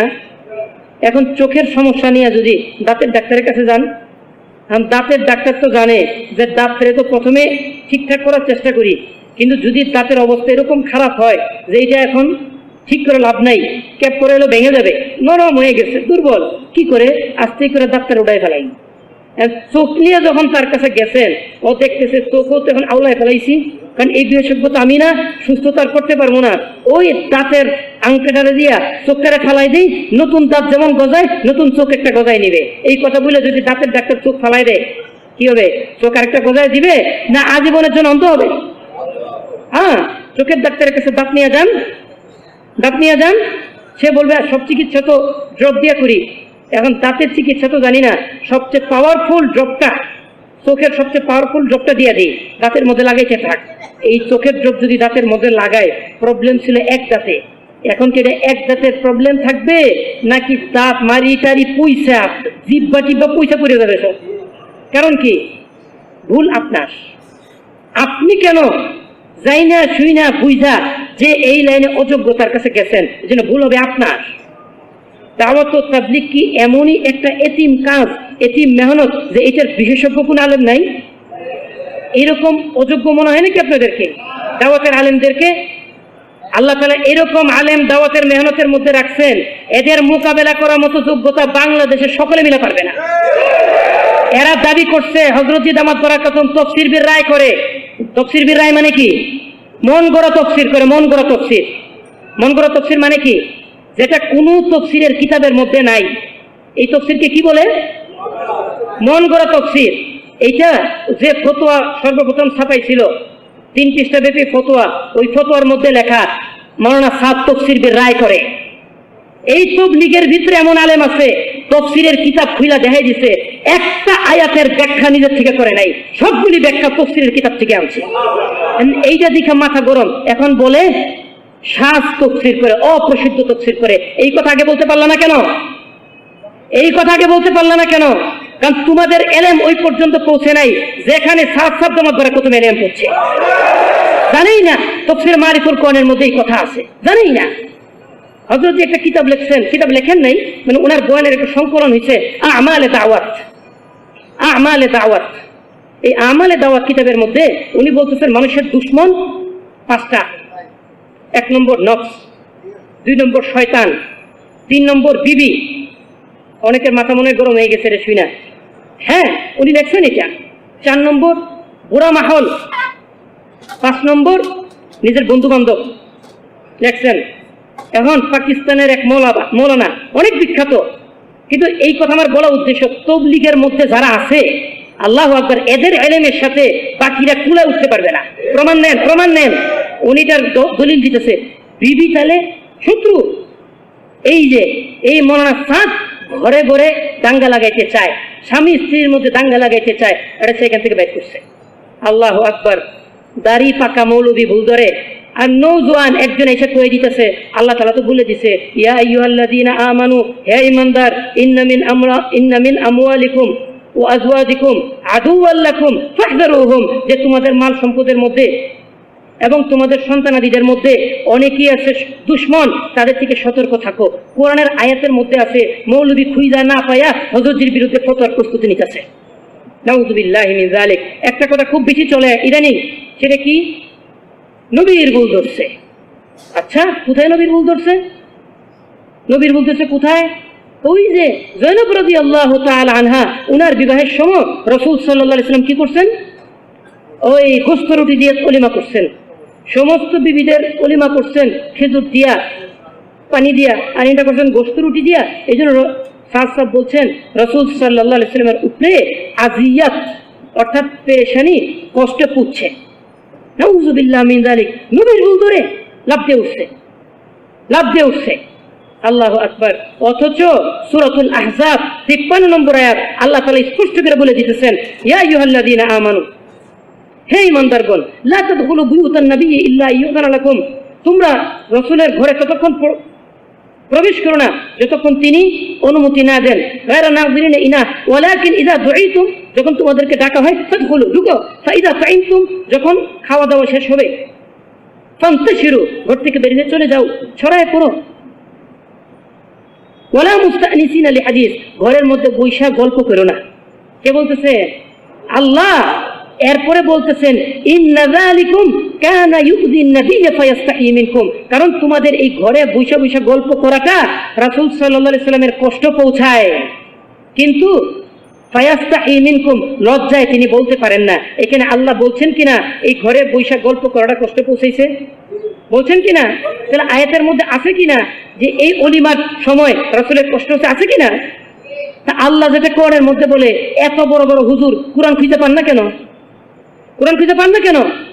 হ্যাঁ, হযরত জিদাবাদ বারাকাতুহুমের জবানে শুনছি উনি বলতেছেন যে হযরত ফরমান, উনি হযরত বলতে ইউসুফ রাহমাতুল্লাহ আলাইহিকে বোঝান। ইলিয়াস রাহমাতুল্লাহ আলাইহি আসলে উনি মৌলানা ইলিয়াস বলেন, মৌলানা ইলিয়াস রাহমাতুল্লাহ আলাইহি ফরমায়া। আর হযরত বললে উনি কি বোঝান? ইউসুফ রাহমাতুল্লাহ আলাইহিকে। উনি ইউসুফ রাহমাতুল্লাহ আলাইহি কৌল নকল করছেন যে নিজেকে যোগ্য মনে করবে যে আমরা আল্লাহ তাআলা তার ইলমের উপরে পর্দা ফেলাই দিবেন, ইলম থাকবে জায়গা মতো পিছলাই যাবে, ইলম থাকবে জায়গা মতো পিছলাই যাবে।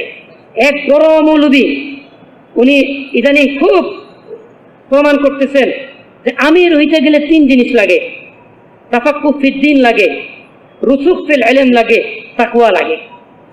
সবাই, উনি খুব কম কথা বলেন, খুব কম কথা বলেন, মাশাআল্লাহ। সবাই ভাবতো না জানি কত বড় আলেম, কথা বললে মনে হয় একেবারে এলেম ধরতে থাকে, এত বড় আলেম, কার কথাই তো কয় না। যখন কথা বলা শুরু করলেন, নারীগুলি কথা বলা শুরু করলেন, সাধারণ মানুষ যে জিজ্ঞেস করে হুজুরটা পাইছেন কই? কোরআন হাদিসের কোথাও তো লেখা নাই আমির হইতে গেলে তাফাক্কুহ ফিদ্দীন লাগে, রুসুখ ফিল ইলম লাগে, তাকওয়া লাগে। কোরআন হাদিসের কোথাও তো নাই। কোরআন হাদিসের মধ্যে বলা আছে যদি ওয়া ইন উমিরা আলাইকুম আব্দুল হাবশিয়ুন, একজন হাবশি গোলামকেও যদি আমির বানায় দেওয়া হয় তারও ইতাআত করা ওয়াজিব। এটা তো হাদিসের মধ্যে আছে, এটা হাদিসের মধ্যে আছে। কোথায় পেয়েছেন চিন্তা? একটা গ্রামে একটা কথা বলে যে জামাই খুব ভদ্র, কথা কয় না, চুপ করে বয়ে থাকে। শহর থেকে জামাই আইনা গ্রামে বিয়া দিছে, আগেই বাপ মা বলে রাখছে সাবধান, মুখ খুলিস না, কারণ তুই শহরের লোক ঠিক আছে, তোর মতো বেকল এলাকার মধ্যে লাইন, তুই মুখ খুলবি বিয়ে ভেঙে যাবে, তো মুখ বন্ধ করে বয়ে থাকবি, যা কথা বলার আমরা বলবো। এখন এইভাবে সুন্দর করে বিয়া হয়ে গেছে।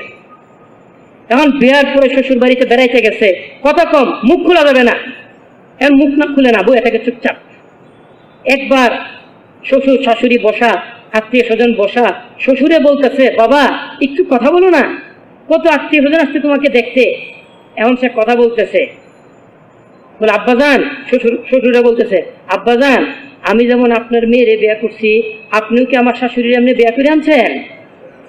এখন শ্বশুর শাশুড়ির মাথায় আল্লাহ, আগে বলো ছিল মুখ বন্ধ ছিল, মুখ খুলে তুই মানে মেরে দিছস। চুপ করে বয়েছিল। আমরা মানে মাশাআল্লাহ কত বড় আলেম, কত বড় ব্যক্তি, মুখ যখন খুলে তখন আমাদের মাথায় আল্লাহ আগে তো ভালো ছিল, কত বড় আলেম মনে করতাম। এমন সমস্ত কথা নিজের নাম দিয়ে চালাই দিতেছে, কোন হাদিসের কোথাও এই সমস্ত বিষয় নেই, কোথায় আছে এগুলি? এই জন্য দাওয়াতের কাজ যারা করবে প্রয়োজনীয় ইলম দিয়ে আল্লাহ তাআলা তাদের দ্বারা কাজ নেবেন, প্রয়োজনীয় যোগ্যতা দিয়ে আল্লাহ তাআলা কাজ নেবেন। এই মেহনত এমন যে এইটা হক হওয়ার জন্য আল্লাহু আকবার, সময় নেই, খালি একটা কথা বলি, একটা আলামত বলি। হক হওয়ার আলামত কি, প্রমাণ কি? আমরা যে হকের উপরে আছি এটা প্রমাণ কি? চতুর্দিকে তো আলোচনা চলতেছে, আমরা মুরতাদ হয়ে গেছি, নাস্তিক হয়ে গেছি, আহলে সুন্নাত ওয়াল জামাতে খারেজ হয়ে গেছি, আলোচনা চলতেছে না? আল্লাহু আকবার। প্রমাণ নেন, হক কারে বলে? রাসূল সাল্লাল্লাহু আলাইহি ওয়াসাল্লাম বলে দিতেছেন আশাদ্দুন নাসি বালাআন আল আমবিয়া সুম্মা আল আমসালু ফাল আমসাল। এই দ্বীনের পথে চলার ক্ষেত্রে সবচেয়ে বেশি মেহনত মুজাহাদা সহ্য করছেন আম্বিয়া আলাইহিমুস সালাতু ওয়াস সালাম। সুম্মা আল আমসালু ফাল আমসাল, যাদের মেহনত নবী রাসূলদের মেহনতের সাথে যত মিলবে তারা তত বেশি হকের উপরে থাকবে। আমরা যে দাবি করি নবীওয়ালা মেহনতের উপরে আসি, দেখতে হবে আমরা যে রাস্তায় চলতেছি নবীরাও কি রাস্তায় চলছিলেন কিনা। কেমনে বুঝবো? নবীরা চলতে যায় চলতি পথে যে সমস্ত বাধা বিপত্তি মোকাবেলা করছেন, আমাদের চলতি পথে এই ধরনের বাধা বিপত্তি আসে কিনা। যদি আসে তা উনারা যে রাস্তার উপরে ছিলেন নিশ্চিতভাবে চোখ বন্ধ করে আমরা একই রাস্তার উপরে আছি। এবার দেখেন তো হালত আসতেছে কিনা। কোনে পাকের মধ্যে আল্লাহ তাআলা বলতেছেন সূরাতুল বাকারা 214 নম্বর আয়াত, আম হাসিবতুম, তোমরা কি মনে করো আন তাদখুলুল জান্নাহ, চেলচেলায় জান্নাতে চলে যাবা, ওয়ালাম্মা ইয়াতিকুম মাসালুল লাযিনা খালাউ মিন ক্বাবলিকুম, অথচ এই রাস্তায় চলতে যায় পূর্ববর্তীদের উপরে যত হালত আসছিল কোন হালতই তোমাদের উপরে আসবে না। মাসসাতুমুল বাসা, তাদের উপরে মানসিক প্রেসার দেওয়া হয়েছে, ওই যে নাস্তিক হয়ে যাওয়া, মুক্তাদ হয়ে যাওয়া, পুলিশ ধরামো, এইটা করবো ওইটা করবো, দখল করবো, এই সমস্ত কথাবার্তা এগুলিকে মানসিক প্রেসার তৈরি করে না?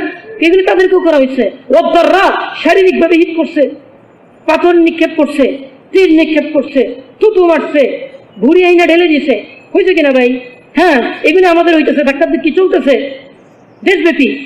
ওয়াজুলজিলু, আল্লাহু আকবার, এমন করছে তারা, ভূমিকম্পের সময় কোনো জায়গায় মানুষ যেরকম স্থির থাকতে পারে না, ভূমিকম্পের সময় কোথাও যেরকম স্থির থাকতে পারে না, এখানে গেছে এখানেও কাঁপে, ওই এলাকায় গেছে ওইখানেও কাঁপে, ওই এলাকায় গেছে ওইখানেও কাঁপে।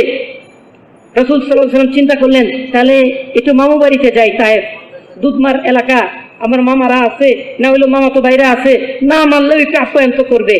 কেমন আপ্যায়ন করছে সবাই আমরা জানি, ইতিহাস কত মর্মান্তিক। আল্লাহু আকবার। এটার উদ্দেশ্য কি?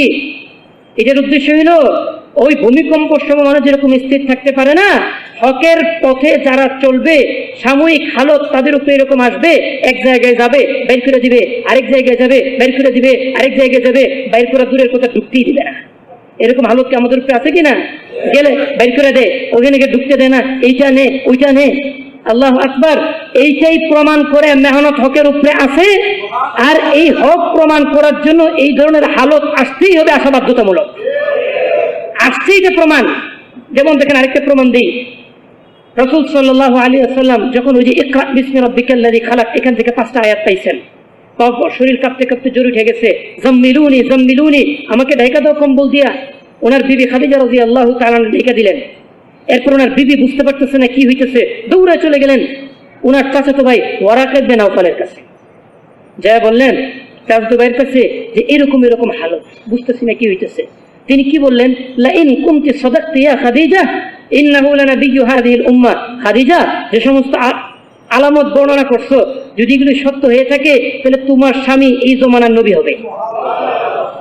রাসূল যখন একটু সুস্থ হইলেন, ওয়ারাকা ইবনে নাওফাল আসছে, অনেক কথাবার্তা বলছে, লাস্টে সান্ত্বনা দিয়ে একটা কথা বলতেছে, লাইতানি কুনতু হাইয়ান ইয ইখরিজুকা কওমুক।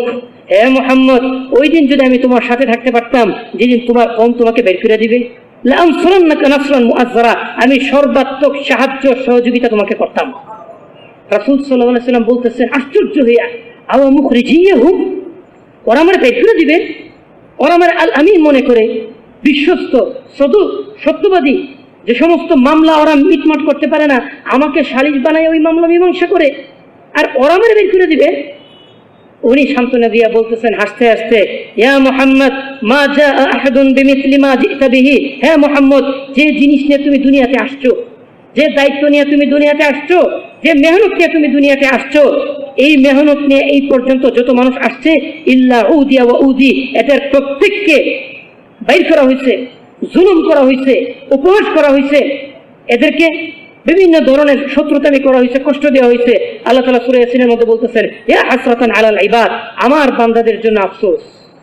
যিনি বান্দাদেরকে বানাইছেন তিনি আফসোস করে বলতেছেন, মা ইয়াতিহিম মির রাসূল, এমন কোন নবী রাসূল দুনিয়ার মধ্যে আসে নাই ইল্লা কানু বিহি ইস্তাহজিউন, যে নবী রাসূলদের সাথে তাদের উম্মতরা উপহাস করে নাই, যাদেরকে কষ্ট দেয় নাই, জুলুম করে নাই, মারে নাই, বের করে দেয় নাই, এমন কোন নবী রাসূল দুনিয়াতে আসে নাই।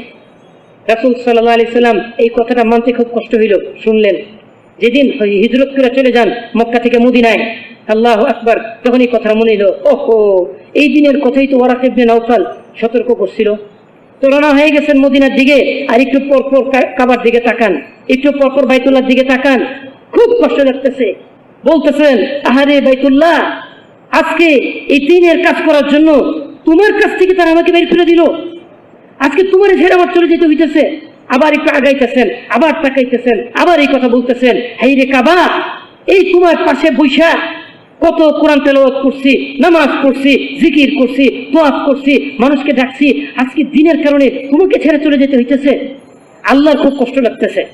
রাসূল সাল্লাল্লাহু আলাইহি ওয়াসাল্লামের এই অবস্থা দেখা সাথে সাথে সূরাতুল কাসাস 85 নম্বর আয়াত নাযিল করলেন, ইন্নাল্লাযী ফারাদা আলাইকাল কুরআন লারাদুকা ইলা মাআদ। হে নবী, নিশ্চয়ই যে আল্লাহ আপনার উপরে কোরআনকে নাযিল করছেন, অতি সত্তর ওই আল্লাহ আপনাকে আবার এই মক্কার মধ্যে ফেরত নিয়ে আসবেন। আসছিলেন কিনা? ওই যে মক্কা বিজয়, ফতে মক্কার সময় আগে ছিলেন মক্কার মুসল্লি, মাঝখানে আল্লাহ কুরবানি নেওয়ার পর যখন ফেরত নিয়ে আসছেন তখন হয়ে গেছেন মক্কার মুতাওয়াল্লি। আল্লাহু আকবার। তাহলে কি উনি এই কুরবানির কারণে ঠকছেন না দিচ্ছেন? আল্লাহু আকবার। এই আয়াতের দ্বারা প্রমাণিত হয় যারা হকের উপরে থাকবে এদেরকে যত জায়গা থেকে বের করা হবে, যত মসজিদ থেকে বের করা হবে, যত মার্কাজ থেকে বের করা হবে, যত ময়দান থেকে বের করা হবে, অতি সত্তর এরা যদি কামের উপরে টিকা থাকতে পারে, সমস্ত মসজিদ, সমস্ত মার্কাজ, সমস্ত সবগুলোই পয়েন্ট, সমস্ত মাঠ আল্লাহ তাআলা আবার কাম করেওয়ালাদের হাতে ফেরত দিবেন ইনশাআল্লাহ। ইনশাআল্লাহ প্রমাণিত। এইগুলি প্রমাণ করে যে আমরা হকের উপরে আছি। এত মারামারি, এত গালাগালি, আল্লাহু আকবার, আমাদের পক্ষ থেকে আলহামদুলিল্লাহ এগুলি কোনো জবাব দেওয়া হয়েছে? আমরা চাই, আরে ভাই, তোমরা তোমাদের কাজ তোমরা করো, আমাদের কাজটা আমাদের করতে দাও। কামের মালিক আল্লাহ। যেরকম ওই আব্দুল মুত্তালিব যাই বলছিল কাবার মালিক আল্লাহ, কাবার রবে দেখবে, কাবার মালিকে দেখবে। আমি আসছি আমার উটগুলি নেওয়ার জন্য, আমার উটগুলি আমার দেয়া দাও, আমি জায়গা। আমরাও পরিষ্কার কথা বলি, এই মেহনতের মালিক আল্লাহ। এই মেহনত নিয়ে যারা লড়বে তাদের জব আল্লাহ দিবে। আমরা কারো জবাব দিতে চাই না, আমরা একটা জিনিস চাই, আমরা যেন গাছ করতে পারি, তালিম করতে পারি, সব গুজারি করতে পারি, মসজিদাবাদ করতে পারি, আমাদের কিতাবাদি পড়তে পারি, আমাদের সমস্ত ইস্তেমা করতে পারি, আমাদের সমস্ত জোর করতে পারি, আমাদের কামগুলি যেন করতে পারি। আমরা আমাদের কাম করার সুযোগটুকু চাই, আমরা আর কিচ্ছু চাই না। হ্যাঁ, বাকি যা করার সেটা আল্লাহ করবেন, যদি কাম করার সুযোগ কেউ না দেয়। আল্লাহু আকবার, খুব কঠিন। রাসূল সাল্লাল্লাহু আলাইহি ওয়াসাল্লাম যখন কিসরার কাছে কি পাঠাইছিলেন, চিঠি লিখে পাঠাইছিলেন, ও চিঠি দেখা এরকম রাগান্বিত হয়েছে, সাথে সাথে কি করছে, চিঠি ছিঁড়ে ফেলাইছে। তখন ওই কাফেলা চলে আসছে রাসূল সাল্লাল্লাহু আলাইহি ওয়াসাল্লামের কাছে, আইসা বলছে, ইয়া আল্লাহর রাসূল, কিসরার বাদশা বাজান সে তো চিঠি ছিঁড়ে ফেলাইছে। রাসূল বলছেন, সে চিঠি ছিঁড়ে নাই, সে তার রাজত্ব ছিঁড়ে ফেলাইছে। এই মেহনতের মোকাবেলায় যারা আসবে, যে যে লাইনে কাম করে তার ওই লাইন টুকরা টুকরা হয়ে যাবে এই মেহনতকে ধরার কারণে। ইলিয়াস রাহমাতুল্লাহ আলাইহি বলে দিচ্ছেন যে আমার এই মেহনত দুই মাথাওয়ালা ধারালো তরবারি, দুই ফলাওয়ালা, যে খেলতে আসবে কোনো না এক ফলা দেখাইতে যাবে, কেউ টিকতে পারবে না। যারা হযরত জি দামাত বারাকাতুহুমের বিরুদ্ধে বাচ্চাদেরকে নামাইছে, বাচ্চাদেরকে স্লোগান দেওয়াইছে, জুতা দেখাইছে, লাঠি দেখাইছে, আজকে আল্লাহ সুবহানাহু ওয়া তাআলা তাদের মধ্যে এমন ভাঙন তৈরি করে দিচ্ছেন, ওই সন্তানেরা এখন তাদের বিরুদ্ধে লেখালেখি কলম দেখানো শুরু করছে। আগে আমরা এটা পারতাম না, আগে পারতাম না, আমাদের উস্তাদ মুরব্বী বড়, আরে যতই ভুল হোক ভাই জবান খোলা যাবে না, জবান বন্ধ করো, ওনাদের বিরুদ্ধে কথা বলা যাবে না, ওনাদের বিরুদ্ধে কলম লেখা যাবে না। আগে আমাদের পরিস্থিতি এরকম ছিল, আজকে ওনারাই হযরতজির বিরুদ্ধে এই বাচ্চাদেরকে নামাইয়া বেয়াদব বানাই দিয়েছেন। এরা সকাল বিকাল গালাগালি লেখতে লেখতে, মুখে বলতে বলতে, লাঠি জুতা দেখাইতে দেখাইতে এত বেয়াদব হইছে, এখন তাদের উস্তাদদের একটা ভুল প্রকাশ পাওয়ায় তারা 3 টুকরা হয়ে গেছে। তাবলীগরা যারা ভাঙতে আসছে নিজেরা এখন 3 টুকরা হয়েছে। এখন এক এক টুকরার ছাত্ররা অপর টুকরার উস্তাদদের রে একেবারে ওই মাকাম থেকে জমিন পর্যন্ত নামায় দেওয়ার জন্য এমন কুৎসিত ভাষা ব্যবহার করা শুরু করছে, যেগুলি হযরতজির ব্যাপারে ব্যবহার করতে করতে আর অভ্যস্ত হয়ে গেছে। এই যে দেখা শুরু হয়ে গেছে। আল্লাহু আকবার, বলতে চাই না এগুলি সে 14-15 বছর আগে, 20 বছর আগে কোন দুই বড় বড় হযরতদের মধ্যে কি হয়েছে 20 বছর আল্লাহ গোপন রাখছে, 14 বছর আল্লাহ গোপন রাখছে। এই জিনিসগুলি এখন প্রকাশিত হইতেছে, আর ওনাদের মধ্যে মতানৈক্য দেখা দেখা টুকরা টুকরা হয়ে যেতেছে। কারণটা কি? হ্যাঁ, হাদিস, মান সাতারা মুসলিমান সাতারাহুল্লাহ, যে মুসলমানের দুষ্টুটি গোপন রাখবে তার দুষ্টুটি আল্লাহ তাআলা গোপন রাখবেন। আর যে মুসলমানের দুষ্টুটি প্রকাশ করবে, প্রত্যেকেরই কেন দুষ্টুটি আছে, হয়তো এই লাইনে নাই এই লাইনে আছে, এই লাইনে নাই এই লাইনে আছে। এখন আমি যদি মনে করি আমার তো এই লাইনে দুষ্টুটি নেই, কারণ এই লাইনে তো ভুল করতেছে অমুক, তাহলে অমুকে ভুলটা ধরে দিই। আল্লাহকে, ঠিক আছে তুই তার এই লাইনের ভুল ধরছস, আমি আল্লাহ তোর এই লাইনের ভুল উম্মতের সামনে ফাঁস করে দেব। আজকে সাদ সাহেবের বিরুদ্ধে এত ভুল ধরলো, একটা ভুল বাংলার এই প্রান্ত থেকে ওই প্রান্ত প্রমাণ করতে পারে নাই। কোরআন হাদিসের বিষয় তো পারেই নাই, অন্য কোনো কথাও যাও দিছে কাটপিস। যখনই আমরা আগের 2 লাইন, পরের 2 লাইন, আগের 2 মিনিট, পরের 2 মিনিট ঘুরাই দিছি, এরাই কারে এমনি করলে তো আসলেও কোনো ভুল নাই। একটু আগে যে ভুল করছে আকপিস জোড়া করে দিলে বুঝলেন না, তাইলে তো আসলেও ভুল নাই, ওই যে আল্লাহর হাতে হেদায়েত নাই বলবো না। কিন্তু যখন আগের কথা পরের কথা মিলাই দিছি, বলে আচ্ছা এমনি বললে তো ভুল নাই, অথচ এতক্ষণ পর্যন্ত কি ছিল, ভুল ছিল। এই জন্য পরিষ্কার বিষয়, যারা দাওয়াতের মেহনতকে ধরতে আসবে আল্লাহ তাআলা এদেরকে টুকরা টুকরা করে দিবেন, টুকরা টুকরা করে দিবেন। শুরু হয়ে গেছে, শুরু হয়ে গেছে। এটা আল্লাহ তাআলার পক্ষ থেকে প্রকাশ্য গজব কোরআনে বলে দিয়েছেন। কুল হুয়াল কাদির, বলে দেন তিনি ওই সত্তা যিনি পারেন আইয়াবআসা আলাইকুম ইকাবাম মিনহু, সে আল্লাহ তাআলা কি পারেন, আইয়াবআসা আলাইকুম আযাবাম মিন ফাওকিকুম আও মিন তাহতি আরজুলিকুম, তিনি পারেন আসমানের উপর থেকে তোমাদের উপরে গজব নাজিল করতে, তিনি পারেন আসমান লাগবে না জমিনের নিচের থেকে গজব নাজিল করবেন, তিনি পারেন জমিনের নিচে থেকে গজব উঠাইতে হবে না। কি করবেন? হ্যাঁ, আও ইয়ালবিসাকুম শিয়াআন, তোমাদেরকে দলে দলে লাগাই দিবেন, তোমরা নিজেদের বিরুদ্ধে লেগে যাবা। ফায়ুযিকা বা'দাকুম বা'সা বা'দ, একজন আরেকজনের বিরুদ্ধে লাইগা এমন অবস্থা তৈরি হবে যে হক দেখার সময় নাই, আগে নিজেদেরকে বাঁচানোর জন্য চেষ্টা করতে থাকবা, মাঝখান দিয়ে হক জিন্দা হয়ে যাবে। আল্লাহু আকবার। আরে এইটা একটা দোয়া, দোয়া, জুলুম থেকে বাঁচার দোয়া। হে আল্লাহ, যে ব্যক্তি আমাদেরকে অথবা আমাদের দেশকে অথবা আমাদের দিনকে কোনো না কোনো খারাপ দৃষ্টিতে দেখে, আল্লাহুম্মা মান আরাদানা ও আরাদা বিলাদিনা ও আরাদা দীনানা বিসু ফাআশগিলহু ফি নাফসি, হে আল্লাহ এদেরকে এদের ভিতরেই গন্ডগোল লাগাই এদের ব্যস্ত করে দেন, যেন আমাদের ব্যাপারে নাক গলানোর সময় না পায়। হইছে কিনা ভাই, হইতেছে কিনা? শুরু হয়ে গেছে। এরপরে ওয়ারুদ্দা কাইদাহু ফি নাহরি, এদের সমস্ত চক্রান্ত একত্রিত করে এদের ঘরের মধ্যে ছুঁড়ে মারেন। ওয়াজআল তাদবীরাহু তাদমীরা, সমস্ত তদবীর সমস্ত প্ল্যান প্রোগ্রামকে ঘুরে ঘুরে করে দেন। কে বলতেছে? আল্লাহু আকবার। আরে এটা দোয়া, জুলুম থেকে বাঁচার দোয়া। আমি এই দোয়া কোনোদিন করি নাই, কেউ না কেউ হয়তো করে ফেলাইছে, লাইগে গেছে। জুলুমের দোয়া, জুলুমের বদদোয়া কখনো ফেরত যায় না। রাসূল সাল্লাল্লাহু আলাইহি ওয়াসাল্লাম বলতেছেন হাদিসে কুদসির মধ্যে, যখনই কেউ মাজলুম হয় সাথে সাথে আল্লাহ তাআলা বলতে থাকেন মাজলুমকে ডেকে রেখে, মাজলুম, হে মাজলুম, ওয়া ইজ্জতি ওয়া জালালি ওয়া কুদরতি, আমার ইজ্জতের কসম, আমার কুদরতের কসম, আমার কুদরতের কসম, লা আনসুরান্নাকা ওয়ালাউ বা'দা হিন, তোমার সাহায্য আমি করবই করব, একটু সময় যদি লাগাও যায় তবু সাহায্য তুমি পাবা। আজকে হযরত জামাত বারাকাতুহুম মিথ্যার উপরে, অপবাদের উপরে যে পরিমাণ জুলুম মনের উপরে হয়েছে, আল্লাহ তাআলা কি উনার এই কথা বলেন নাই? উনার নুসরতের জন্য কি আল্লাহ নাই? ওই আল্লাহ, তিনি যে আছেন, তার কথা যে সত্য, তার চেয়ে সত্যবাদী আর কেউ নাই, তার কথায় কোনো সন্দেহ নাই। লা ইউখলিফুল্লাহু আদা, তার কথার মধ্যে কোনো খেলাফ নাই। ইন্নাল্লাহা লা ইউখলিফুল মিআদ, আল্লাহ তাআলা ওয়াদা ভঙ্গ করেন না। সেই আল্লাহ তাআলা তার ওয়াদা বাস্তবায়নের ঝলক দেখানো শুরু করছেন। আল্লাহু আকবার। এজন্য পরিষ্কার বিষয়, একদিকে হইতেছে ইসলাম, দিনের মেহনত, হক, অপরদিকে হইতেছে দিনকে মিটানোর জন্য দাওয়াতের মেহনত নষ্ট করার ষড়যন্ত্র। আমরা কোন দিকে থাকবো? অবশ্যই হকের উপরে থাকতে হবে।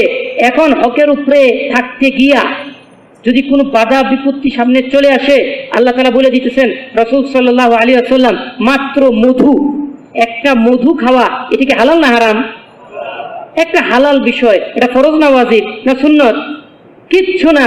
কিন্তু একটা মধু খাওয়া একটা হালাল বিষয়কে উনি ছেড়ে দিয়েছিলেন বিবিদের কথার কারণে মধু খাওয়া ছেড়ে দিচ্ছেন। সাথে সাথে আল্লাহ বলতেছেন, একটা হালালের বিরুদ্ধে আপনি অবস্থান গ্রহণ করছেন, একটা হালালের বিরুদ্ধে আপনি অবস্থান গ্রহণ করছেন। আপনি কি বিবিদের সন্তুষ্টি চান?